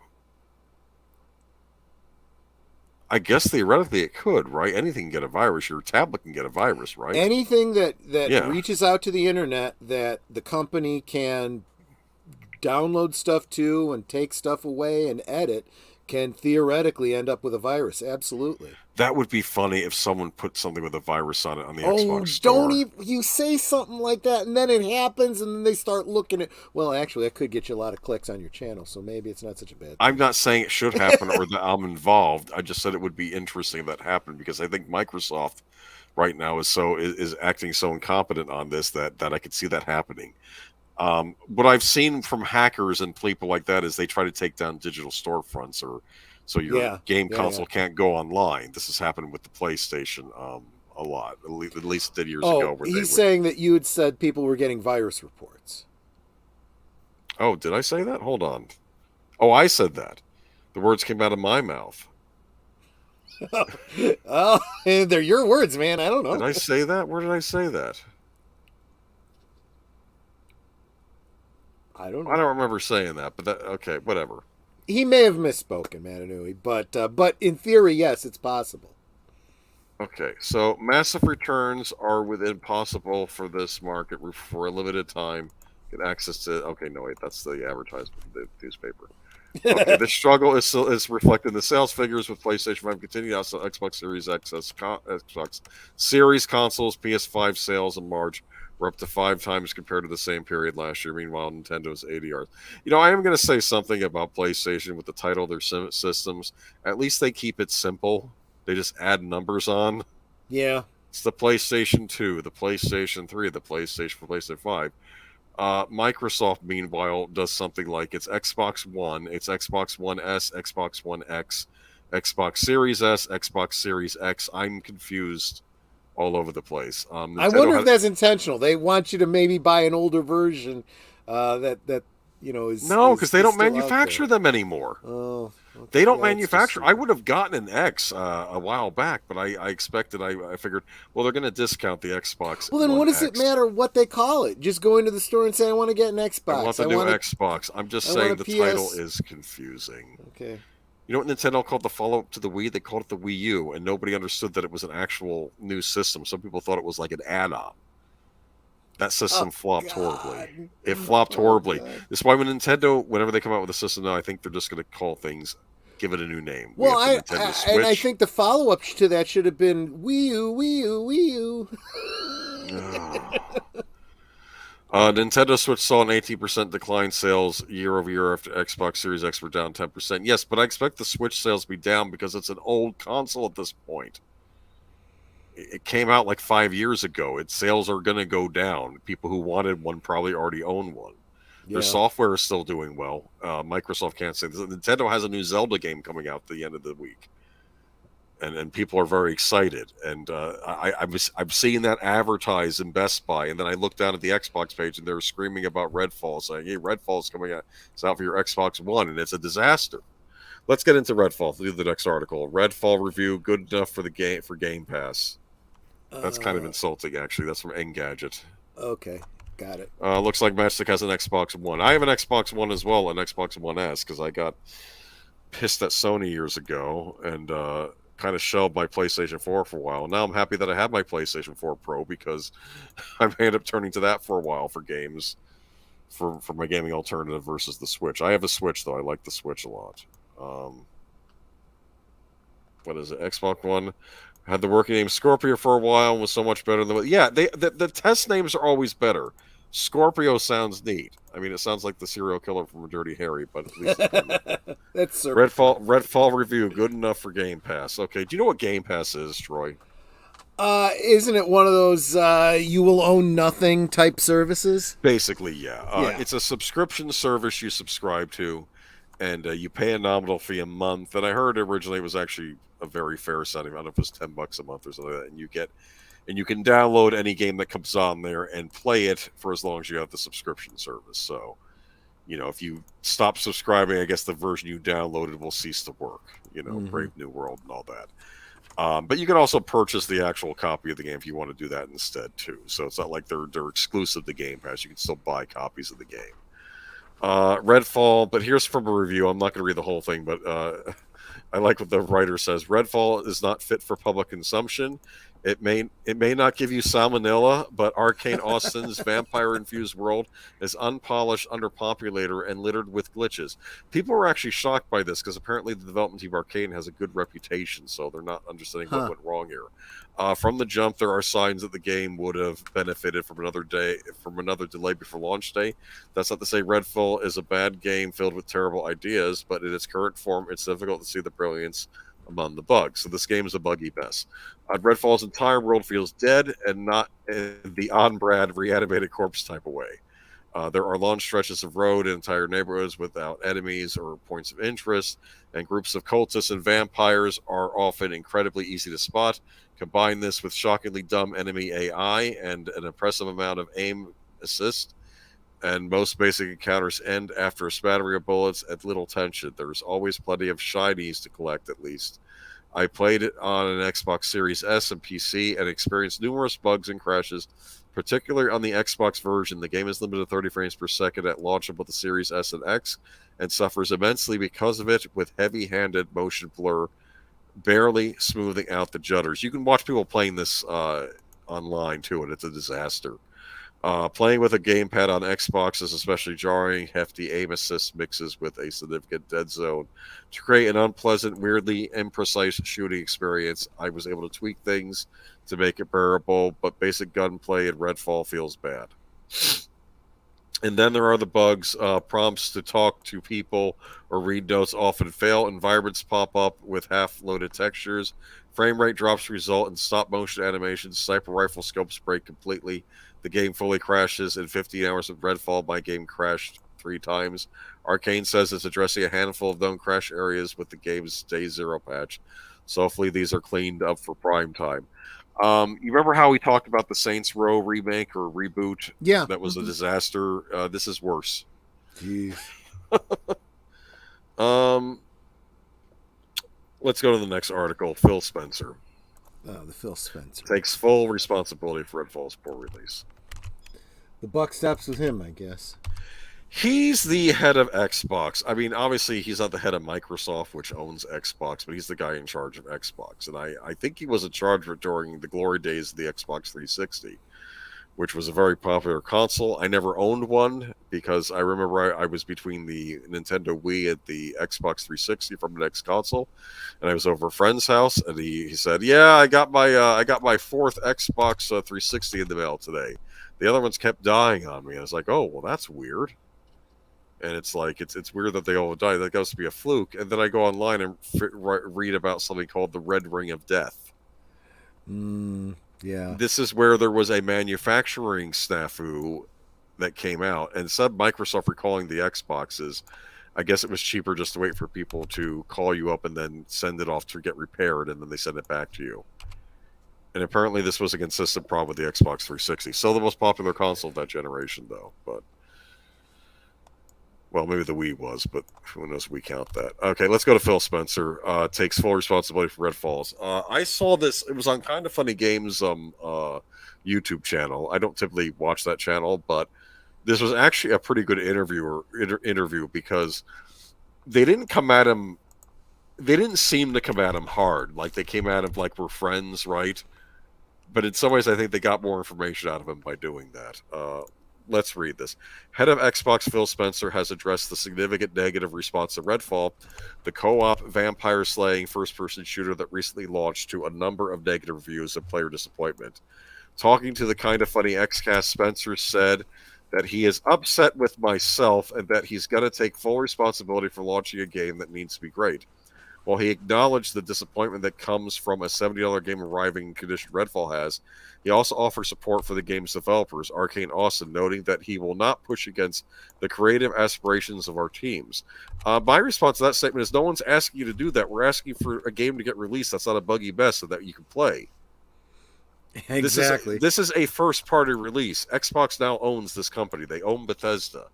And this is an Xbox exclusive, so this game had to be up to standards. This is your game console and your company. This isn't even like a third-party release that came out like a disaster, like that Cyberpunk game or like the Saints Row game. This is your game, and it's running at 30 frames per second on this console. I heard other people in weeks complaining that there were games. I think there was a game called Tokyo Go something. It was like a Japanese developed game, but it was owned by Bethesda, and it came out on the PlayStation 5 first, and it took a year later to come out on the Xbox Series X, and it runs better on the PlayStation. So the company that Xbox owns, its games are running better on its competitor system. Okay, Wow. let's move on. When asked for his initial response to the launch of Redfall, which dropped as the Xbox console exclusive this week, Spencer said, "There's nothing that's more difficult for me than disappointing the Xbox community and just kind of watch the community lose confidence." Actually, it sounds like it's very easy for him. Well, I'm saying he's actually in some ways acknowledging all the complaints, so Yeah. I give him some points for that. But how is he addressing it? Exactly. I'm disappointed. I'm upset myself. I kind of revisit our process. I think when we announced the 60 frames per second, that we weren't shipping 60 frames per second. That was a punch in the chin, rightfully, a couple of weeks ago. That's great. I feel like this guy needs a visit from the Alec Baldwin character from Glenn Ross. You know, always be selling. Like, nothing's he's saying here is selling me on the Xbox Series X console. And it's going to get worse in the next article. While Spencer admitted that the critical response was not what we wanted, he maintained a somewhat defensive attitude for his team at Xbox Studios. Okay, I know. I'll fight for his idea that went wrong, and there's clearly quality and execution things we could do. He's not going to fight against the aspirations of our team. I must huge support of Arcane Austin. Their track record is awesome. Well, their track record was awesome. I love a lot of great games they built, but this one is where the team didn't have their own internal goals when it launched. I think it's maybe just a little simplistic to just say, hey, if we would have delayed it 3 months, the core creative of the game would have delivered on something that was different than what it was. Here's what I don't understand. These games are supposed to have testers that you pay, and they'll tell you, hey, there's a bug over here. This isn't working right. Where was the quality control? I have been noticing more and more that companies are now going with the whole mentality of we need to make a deadline, get it out the door. I don't care what condition it is. I don't even care if it's playable. We'll fix it with a patch later. Honestly, that's what's happening, and it's pissing people off. Yeah, and here's another problem with this game. It's their first $70 game. $70 games. Now, I'm not even going to argue about whether a game should be $70 or not. I understand that inflation is a thing now. Yeah. $60 today is not $60 back in 1995. Okay, and the fact that the game industry was able to maintain the $50 to $60 price point for so long is probably a small miracle. Now, I don't know if all games should cost $70, but maybe some games they do put a lot of effort into it. Maybe they do need to start charging a little more for them. I don't know. I mean, But the point is, though, they put this game on Game Pass, so anybody that wants to play it and is a subscriber, and if they own an Xbox Series X, they probably are a subscriber to Game Pass. They just download it off of Game Pass for their monthly fee. It's for the price of their monthly fee. They're not going to have to pay $70 for it. So I don't know why he's complaining that nobody's buying the $70 game when you're putting it on your subscription service. Your stream. So he says, we let a lot of people down this week with the launch of the game. We will continue to strive on. You have to. That's what creativity is about. It gets worse, though. You got to post the last one. That's the Microsoft Xbox lose. Yeah. Okay. Does anyone in the chat own an Xbox Series X or S? I'm curious. I hope I got the. Oh, damn! This is too long. Give me a second. Of course, take your time. Mr. Matchstick is saying something. Hold on. Game Pass. I usually don't mind it since most games I use treat as a one and I'm done, and then the games I really do enjoy I buy outright. Yeah, I mean it's like a glorified rental service. But if you like a game a lot, you'll just buy the physical copy. So. Not to mention the game sometimes gets me into games I normally would. Okay, yeah, I get it. I mean. And see, I think I said something like this a week or two ago too. If you are the type of gamer where you play a game through and then you're done with it and you're probably never going to play it again, then the idea of a rental business model is probably not a bad idea for you. But if you are the type that loves a game and is like, I want to be able to play this forever and ever and ever, there better be some sort of a ownership I have forever off-platform kind of method of having these games. To be fair, I think there is. I know when I used to have a PlayStation 3, and it was interesting because when I used to buy games digitally off the PlayStation 3, because some big games are only available digitally, you could also get a game for free by doing the subscription, right? Like actually, they would give you. In fact, they would give you a couple free games a month if you were subscribed to the like a PlayStation Plus thing, which gave you cloud saving and other things. Mm-hmm. The trouble was though, if that game was on sale and I wanted to actually buy that game that month, this game was really cool that I downloaded free. I actually want to own a copy. You can't because the system registered you as already own it, even though you don't. You just have a temporary ownership while you're subscribed to their online service. That is flippin' ridiculous. I think they fixed that since then. I don't think that's a thing anymore. So what I did was I had to wait for my subscription to lapse, and then I could go out and buy the thing again. But Yeah. I would have been all over their customer service on that. You're telling me that because I think I did talk to somebody. I think I talked to somebody online about that. I'm like, hey, how can I buy this? And they were like, you can't. Well, then cancel No, that's what they say. When your thing runs out, you can then buy the game permanently. That's what they told me. I think. Yeah. Yeah, but I don't get the sale price. So cancel my service. I don't want it anymore. Done. Yeah. Or maybe get me a manager and find a solution. I mean, that's how I treat people at this point. And it's like, this is flipping ridiculous. Do you know why I did that, too? I normally didn't care about doing the online service, but it allowed cloud saving. And the trouble was I was moving to a larger hard drive in my PlayStation 3, and I wanted to be able to keep my game saves, which would have gotten lost otherwise. Yeah. So then I could import them from the cloud on the new hard drive. But the downplay of that was I couldn't get the game when it was on sale, and I had to wait for my subscription to lapse and then buy it on sale later on. So this was... Wow. I'm cheap. If it's a digital game, I tend to try to wait for them to go on sale because you don't... I don't blame you. You don't technically own them anyway. You at all. I know, we sound like a couple geeky geezers, don't we? Oh, my God. Microsoft Xbox chief thinks losing the Xbox One generation was the worst generation to lose. I want to say some positive things about Xbox before I continue. One thing I like about the fact that the Xbox Series X was completely backwards compatible with the Xbox One, meaning anything that you could play on your Xbox One would work on your Xbox Series X, including your controllers. If you had a game disc and you wanted to pop it in your new Xbox system, it worked. Digital games you bought, you could re-download them on the Series X. Even if they got out of print, you could still download them on the new system. I thought that was neat. The trouble is, if that's not enough to sell me on buying your new expensive console, if what's coming out for it is not up to par with what I played on the old console. Let me get into this. I'm sorry, I'm probably all over the place with this, but let me read this article. This is Phil Spencer again during the rest of the interview. I was kind of livid earlier in the week. I'm more mellow now, but When you I combine, know, you just kept sending me these Xbox articles, and at first I didn't realize it, and I'd take it and I'd put it in the notes. I'd take it, I'd put it in the notes, and I'm like, wait a minute, these are all about Xbox. Are they all the same article? no, the No, reason why I'm no. sending this to you is I think the Xbox is finished. Interesting. I don't think it's enough that they've lost this console generation, which they clearly have. And it was very difficult to tell who was winning this console generation because of the stupid supply chain. And the fact is, both of these consoles were hard to find because the chipsets were so expensive. So you could only find so many PlayStation 5s. You could only find so many Xboxes. In fact, I'll give this Xbox, Microsoft started paying for the extra for those chips to get these consoles out. I gave them points for that. And Sony did, but it doesn't matter because it looks like Sony is the more popular choice. And now we're seeing why. I'm going to read to you.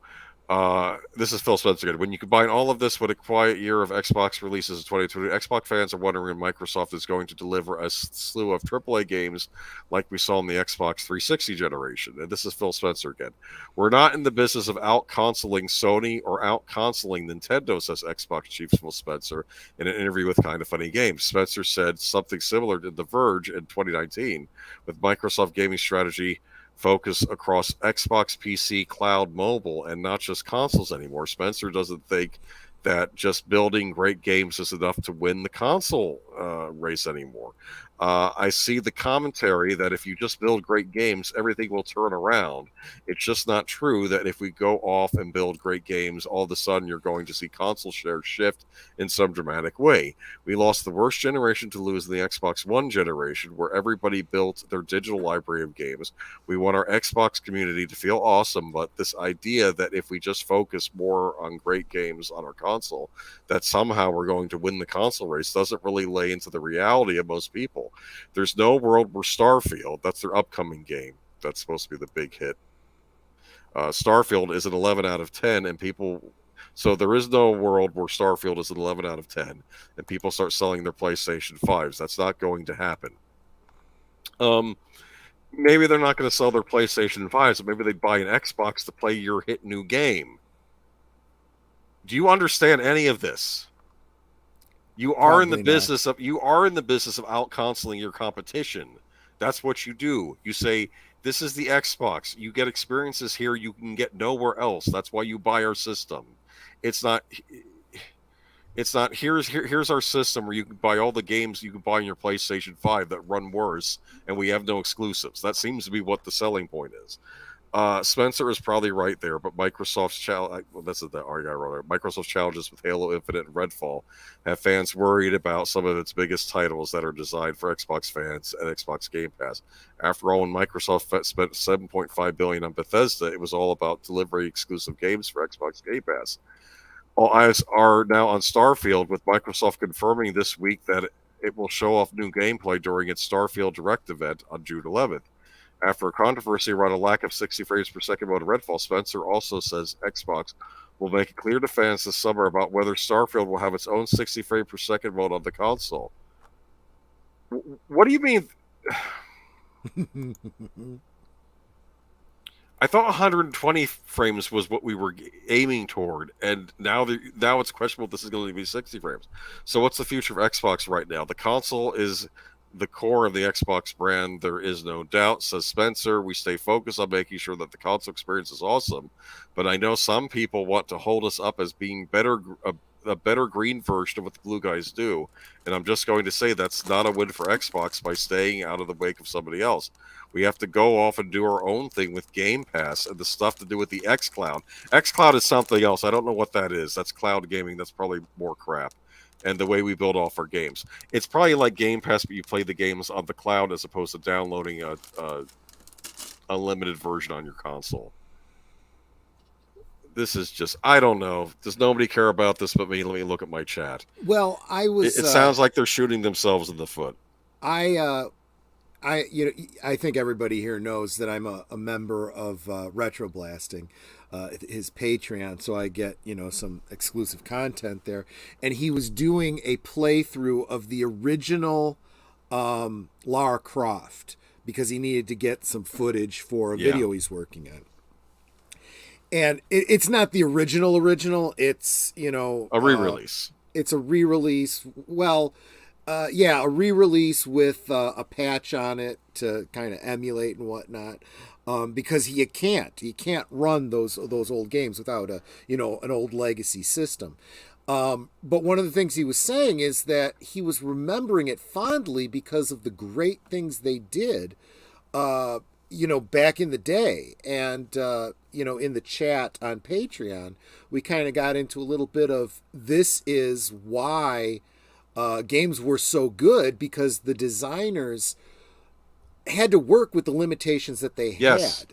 And I feel like that today they don't care. They're just like, well, if you wanted to do better, get a better system. And they put out whatever, Yeah, and then but it doesn't really work for the average player. And they're not putting that kind of effort into the games anymore. And it really hurts them. But here's the thing: the Xbox Series X, at least from what I understood, is this very powerful next-gen console. You should be able to do amazing things on it. That's why people upgrade. Yeah. And there's nothing. And I'm sorry, if Microsoft themselves are not aiming to have these games run as good as they could, why are third parties going to? I mean, if Capcom's making a new Resident Evil game, Yeah. are they going to pay more attention to the PlayStation version and maybe not try to get up to those rates on the Xbox Series X? Not because, I don't. The company that's going to be successful is the one that gives you a better game experience with less. Obviously, you want to keep the cost down. So you want to keep the hardware cheap as possible. But then you have to create a game that works within that. You set limitations and you expect your designers to work kind of miracles within that. Well, that's Nintendo right now, because they're the lowest on the run, Yeah. but they create great software on There you go. Yeah. Otherwise, you come up with some sort of a high-end option where you get, I don't know, better graphics, better frame rates, better whatever, but ultimately it's basically the same game. You just get the people that want to spend more for a higher definition, right. whatever.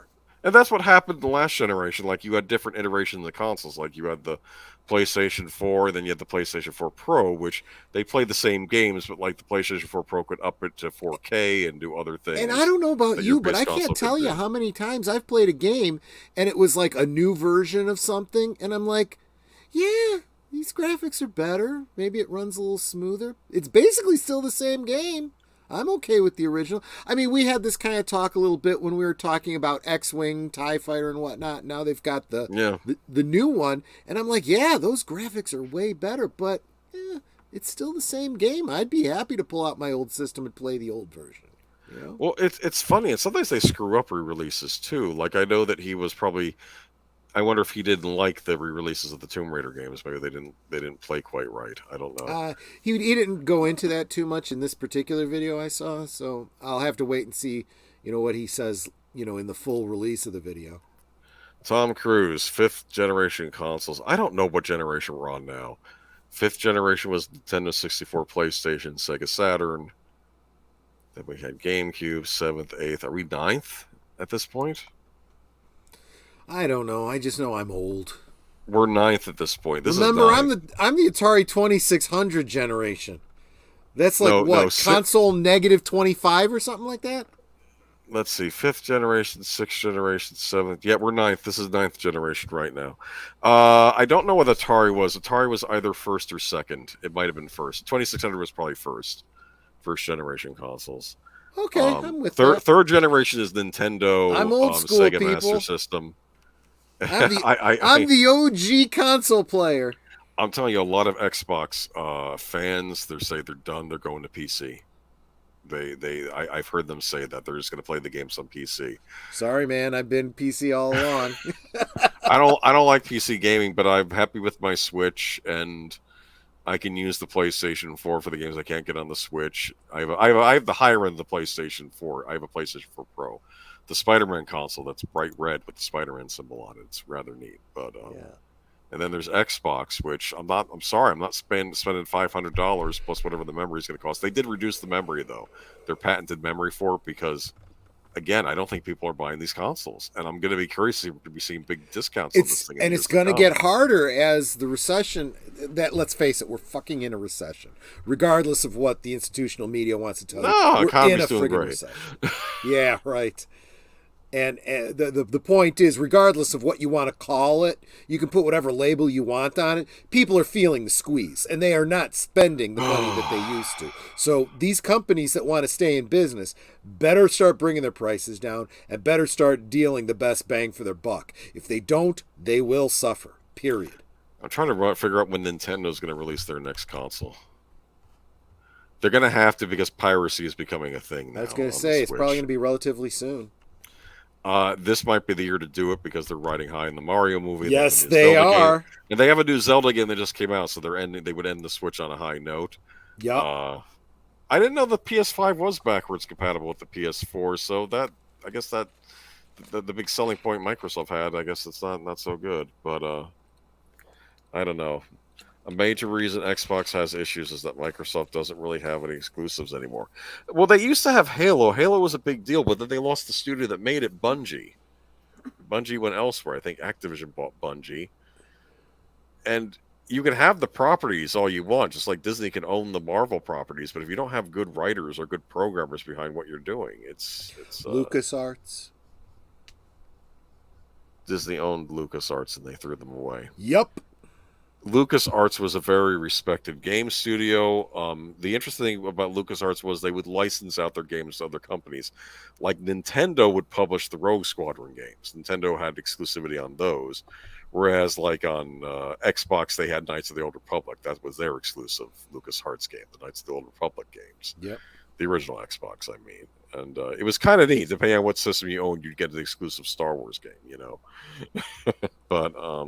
oldest game system, out of the box, and a flat board.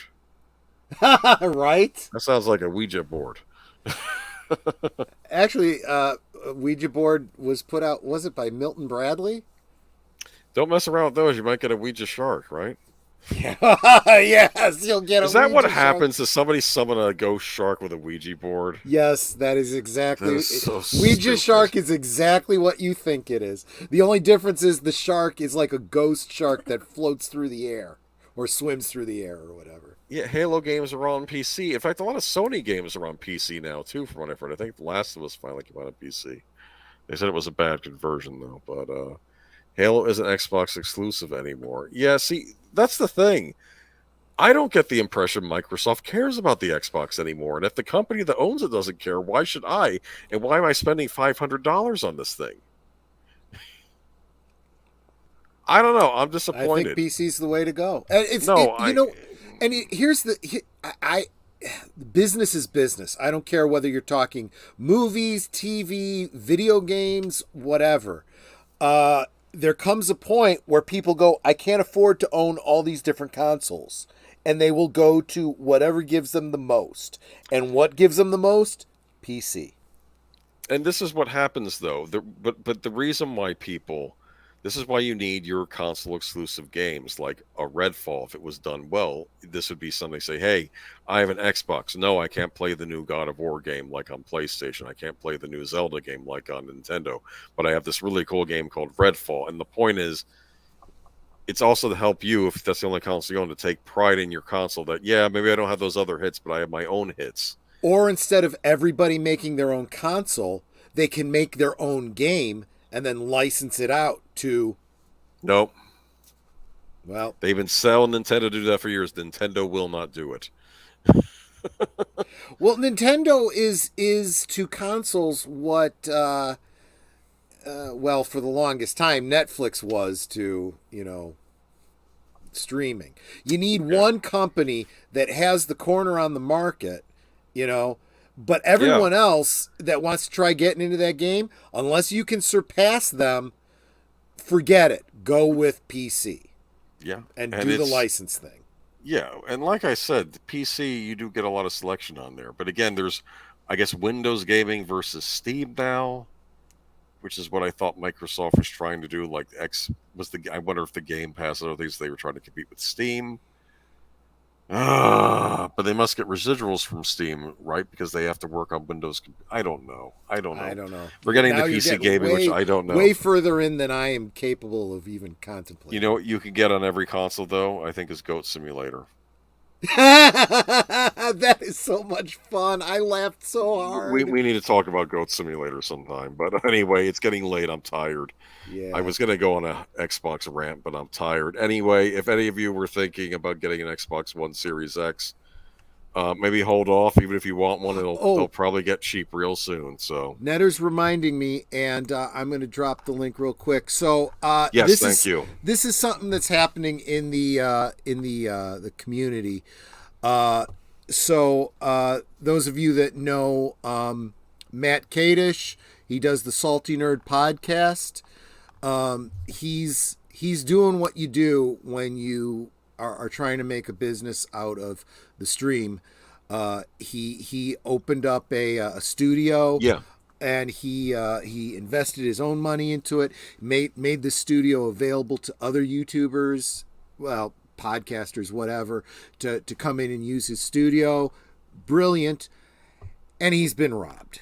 Lost well over $5,000 worth of electronics and whatnot, and so he created a GoFundMe to get some help because a lot of this stuff was not insured.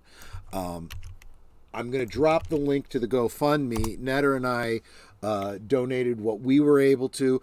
Tom Connors over at Midnight's Edge was actually the first person to contribute. You probably know him from having been on. He's been on Midnight's Edge. He's been, he's done collaborations with other people in the community that you probably follow. I would encourage anybody that can help him out. yeah. If you do have any spare, This any is the spare kind of money, thing that could happen please. to any one of us. I kind of pointed out that I don't have a studio, so if I was going to get robbed, they'd have to come to my house, and that would be a whole different prospect. We So suspect this was sabotage, and we don't yeah, know who's responsible. But this is a member of our community doing yeah. doing This, fighting the good fight, and when he you got hear his things livelihood like ruined. Yeah, Tim Pool getting swatted and stuff yeah. like that, I can't imagine. This is probably pretty much along those same lines. So yeah, wanted to raise the flag on this one. Drop the link if you guys can help out. That would be awesome. And if Otherwise, anybody take knows and share anything, that out. and if anybody knows anything about this, you could always share your information with the authorities. Absolutely. If you Sure, happen there to could be, be anonymity or in the Las whatnot. Vegas Yeah, area or if you whatever, know who might have done this, or someone's trying to front some equipment to you that they don't want to say where it came from, fell off a truck, whatever. exactly. Yeah, But go ahead and share that out too, even if you can't contribute yourself. Definitely, you can help out just by getting the word out. Okay, yeah. thanks, guys. Do you know what's happening at the beginning of this week? Got Monday, Tuesday, Wednesday. I don't know. Matchstick, do you have a stream this week? Let us know in the chat if you do. I don't know that you have anything going on this week though. And possible Birdman sighting on Wednesday. Yes, we couldn't get to a stream this week. He had a job he had to do, but we're gonna try for a stream this week. It could be any number of things. Could be an Alien 3 rewatch, or a Lost Boys rewatch, or Let's hope it's a Lost Boys rewatch. Given a choice. You don't like Alien 3? It is not my favorite Alien. You think it's a waste of time? We're gonna be watching the special. I don't edition, know if I would say it's a waste of time. Better. I mean, I'm thought sure it it's was. better than Ouija Shark. Like I was 11 when I saw it, or 12 or something. I was like, no, that was terrible movie, which I regret seeing. But whatever. And you're Week gonna after, watch it okay. again, right? Not this week. Next week. Okay. Thank you, Mr. Ratstick. Thank you for stopping by. Thank you everybody for stopping by. Exactly. And what is this? Longest running you own 40 NES games. Great console. 20 NES games. Great console. 10 and 64 games. Not my favorite, but there were some great games on it. There are probably about 10 games worth owning on the N64. I'm sorry, I'm being bad. It had a great edition of Resident Evil 2 on the N64, and Ocarina of Time and Star Fox 64. Those were really good. 5 GameCube games, 2 or 3 Wii games, 1 Switch game, Breath of the Wild. Tears of the Kingdom comes out this week. The follow-up to Breath of the Wild. I am still trying to get through Breath of the Wild, and it is You would appreciate Breath of the Wild. You know why? Because when you start out this game, there's this, you're all alone in this desolate fantasy world. You don't see any other people except for this hunter guy. And you're trying to figure out what to do. And you know what he says? I'm not going to hold your hand. You got to figure out what to do yourself. No hints. Wow. I like that. And I was freezing to death in this cold area, and I finally figured out you have to carry a torch with you. But then these goblins attack you when you have the torch, and then you hit them with the torch, and then your torch goes out, and you start freezing it again. So I figured out I had to hold on to the flame, and I had to find a fire. I had to start a fire with the flame, and then attack the goblins, and then relight my torch to keep myself from freezing to death. Wow. And then, of course, I'm going to find out later on, oh, you realize that there was some armor over in this area, or there was a special potion you could have made to keep yourself warm. And I'm like, yeah, I didn't know that. I had to use other, and how other could faculties. you have known that, right? Exactly. But the funny thing is, that game allows you multiple solutions to a problem. So that's what's interesting about it. But yeah. Heading out again. Yeah, good night, Mr. Master. Good night, everybody. Oh, wait, don't forget to hit the like and share the stream. Yes, people, if you could. I sometimes got a lot of views on these streams. Hit the like, subscribe, please. Absolutely. And like I said, hope you guys had a good time tonight. We'll be back next week with some news on Richard Dreyfuss and Dee Snider, which we couldn't get in tonight, but it's still recent enough. Yep. What do you got going on this week? On Friday? The next thing that I have on the docket is I'll be appearing on Netter's Network on Thursday, where she's going to be taking up the second half of the interview with Chris Kent, the that's right, on Thursday. Yes, DC longest running superhero RPG on Earth. I got a great comment from Kyle Cullen on last Friday's stream. He said, let me see what he said. He said, honestly, I don't, where is it? He said, this was one of the best streams. Time flew by. Talking with Chris Kent. So I told him, I said, yeah, it really was cool. And, you want more? Come check out Netter's Network on Thursday. So we will. He's a great storyteller, so you'll enjoy listening to his tales. So. Absolutely. But then that brings us back to next Friday, where Netter and I will be having a double date with Cannoli Sasquatch and Mrs. Cannoli Sasquatch. That will be this Friday. They're a great couple, YouTubers. We'll talk about their channel, what they do, and we'll probably talk about cannolis.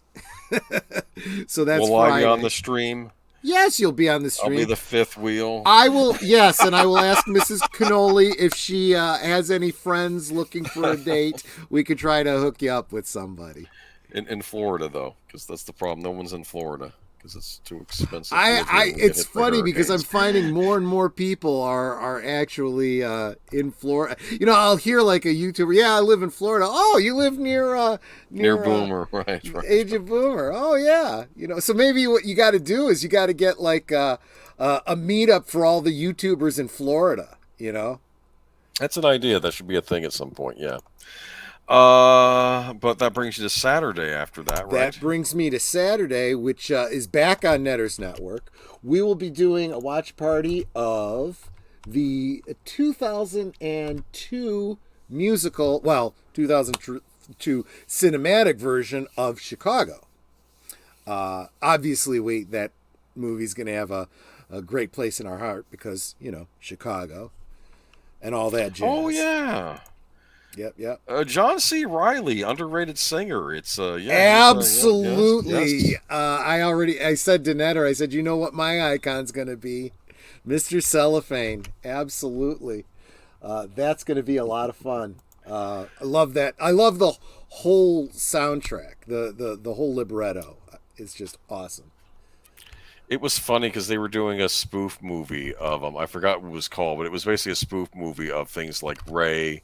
And it was called Walk Hard. That's right, because it was right. Making fun of movies like Walk the Line and right. and Ray, and it had John C. Reilly in it. But John C. Reilly can actually sing, so yes, it was funny seeing him in this spoof movie of guys like Ray Charles and he just grabs my heart Yeah. with that Mr. Cellophane. I love it. So Yeah. yeah. Okay. And that brings us around to next Sunday, starting I with Deleted Scenes, episode 13. I don't know Yes. what your topic is. Unlucky. Should be something about luck. Okay, fair enough. I don't know what it's going to be. You'll tell us. Yeah. Whatever the topic is, it'll be 7 Central. I said 9 Eastern. That's actually 10 Eastern. I'll fix that going forward. Not that I'm trying to give him ideas, but it'd be funny if it was about Murphy's Law screwing up movies that should have been good, maybe. That could have been something. I hear you. Everything that could have gone wrong, because I'm thinking 13 unlucky, but no, he can do what he wants. I'm just saying. He may live stream later on tonight. Oh, I think he was talking about doing something later on. I can't join you for that, unfortunately. Delete it. I would like to, but everyone else, check out his channel. He's good people. He's got good points to make on various subjects. One of these days, though, I got to join him for a stream. Though we were going to talk about a Shudder movie a while back. I keep missing out. I'm supposed to join a Big Al up for something again too. We were going to do more Robin and Sherwood episodes. It's been a trying past few months. But what was I going to tell you though? Yeah, I guess that wraps it up. Never mind. Okay. Okay. Check out the Deleted Scenes channel. Subscribe to everybody he's mentioned in the chat, and we will see you next week. And you all take care. Take care, everyone. Bye-bye. Bye-bye.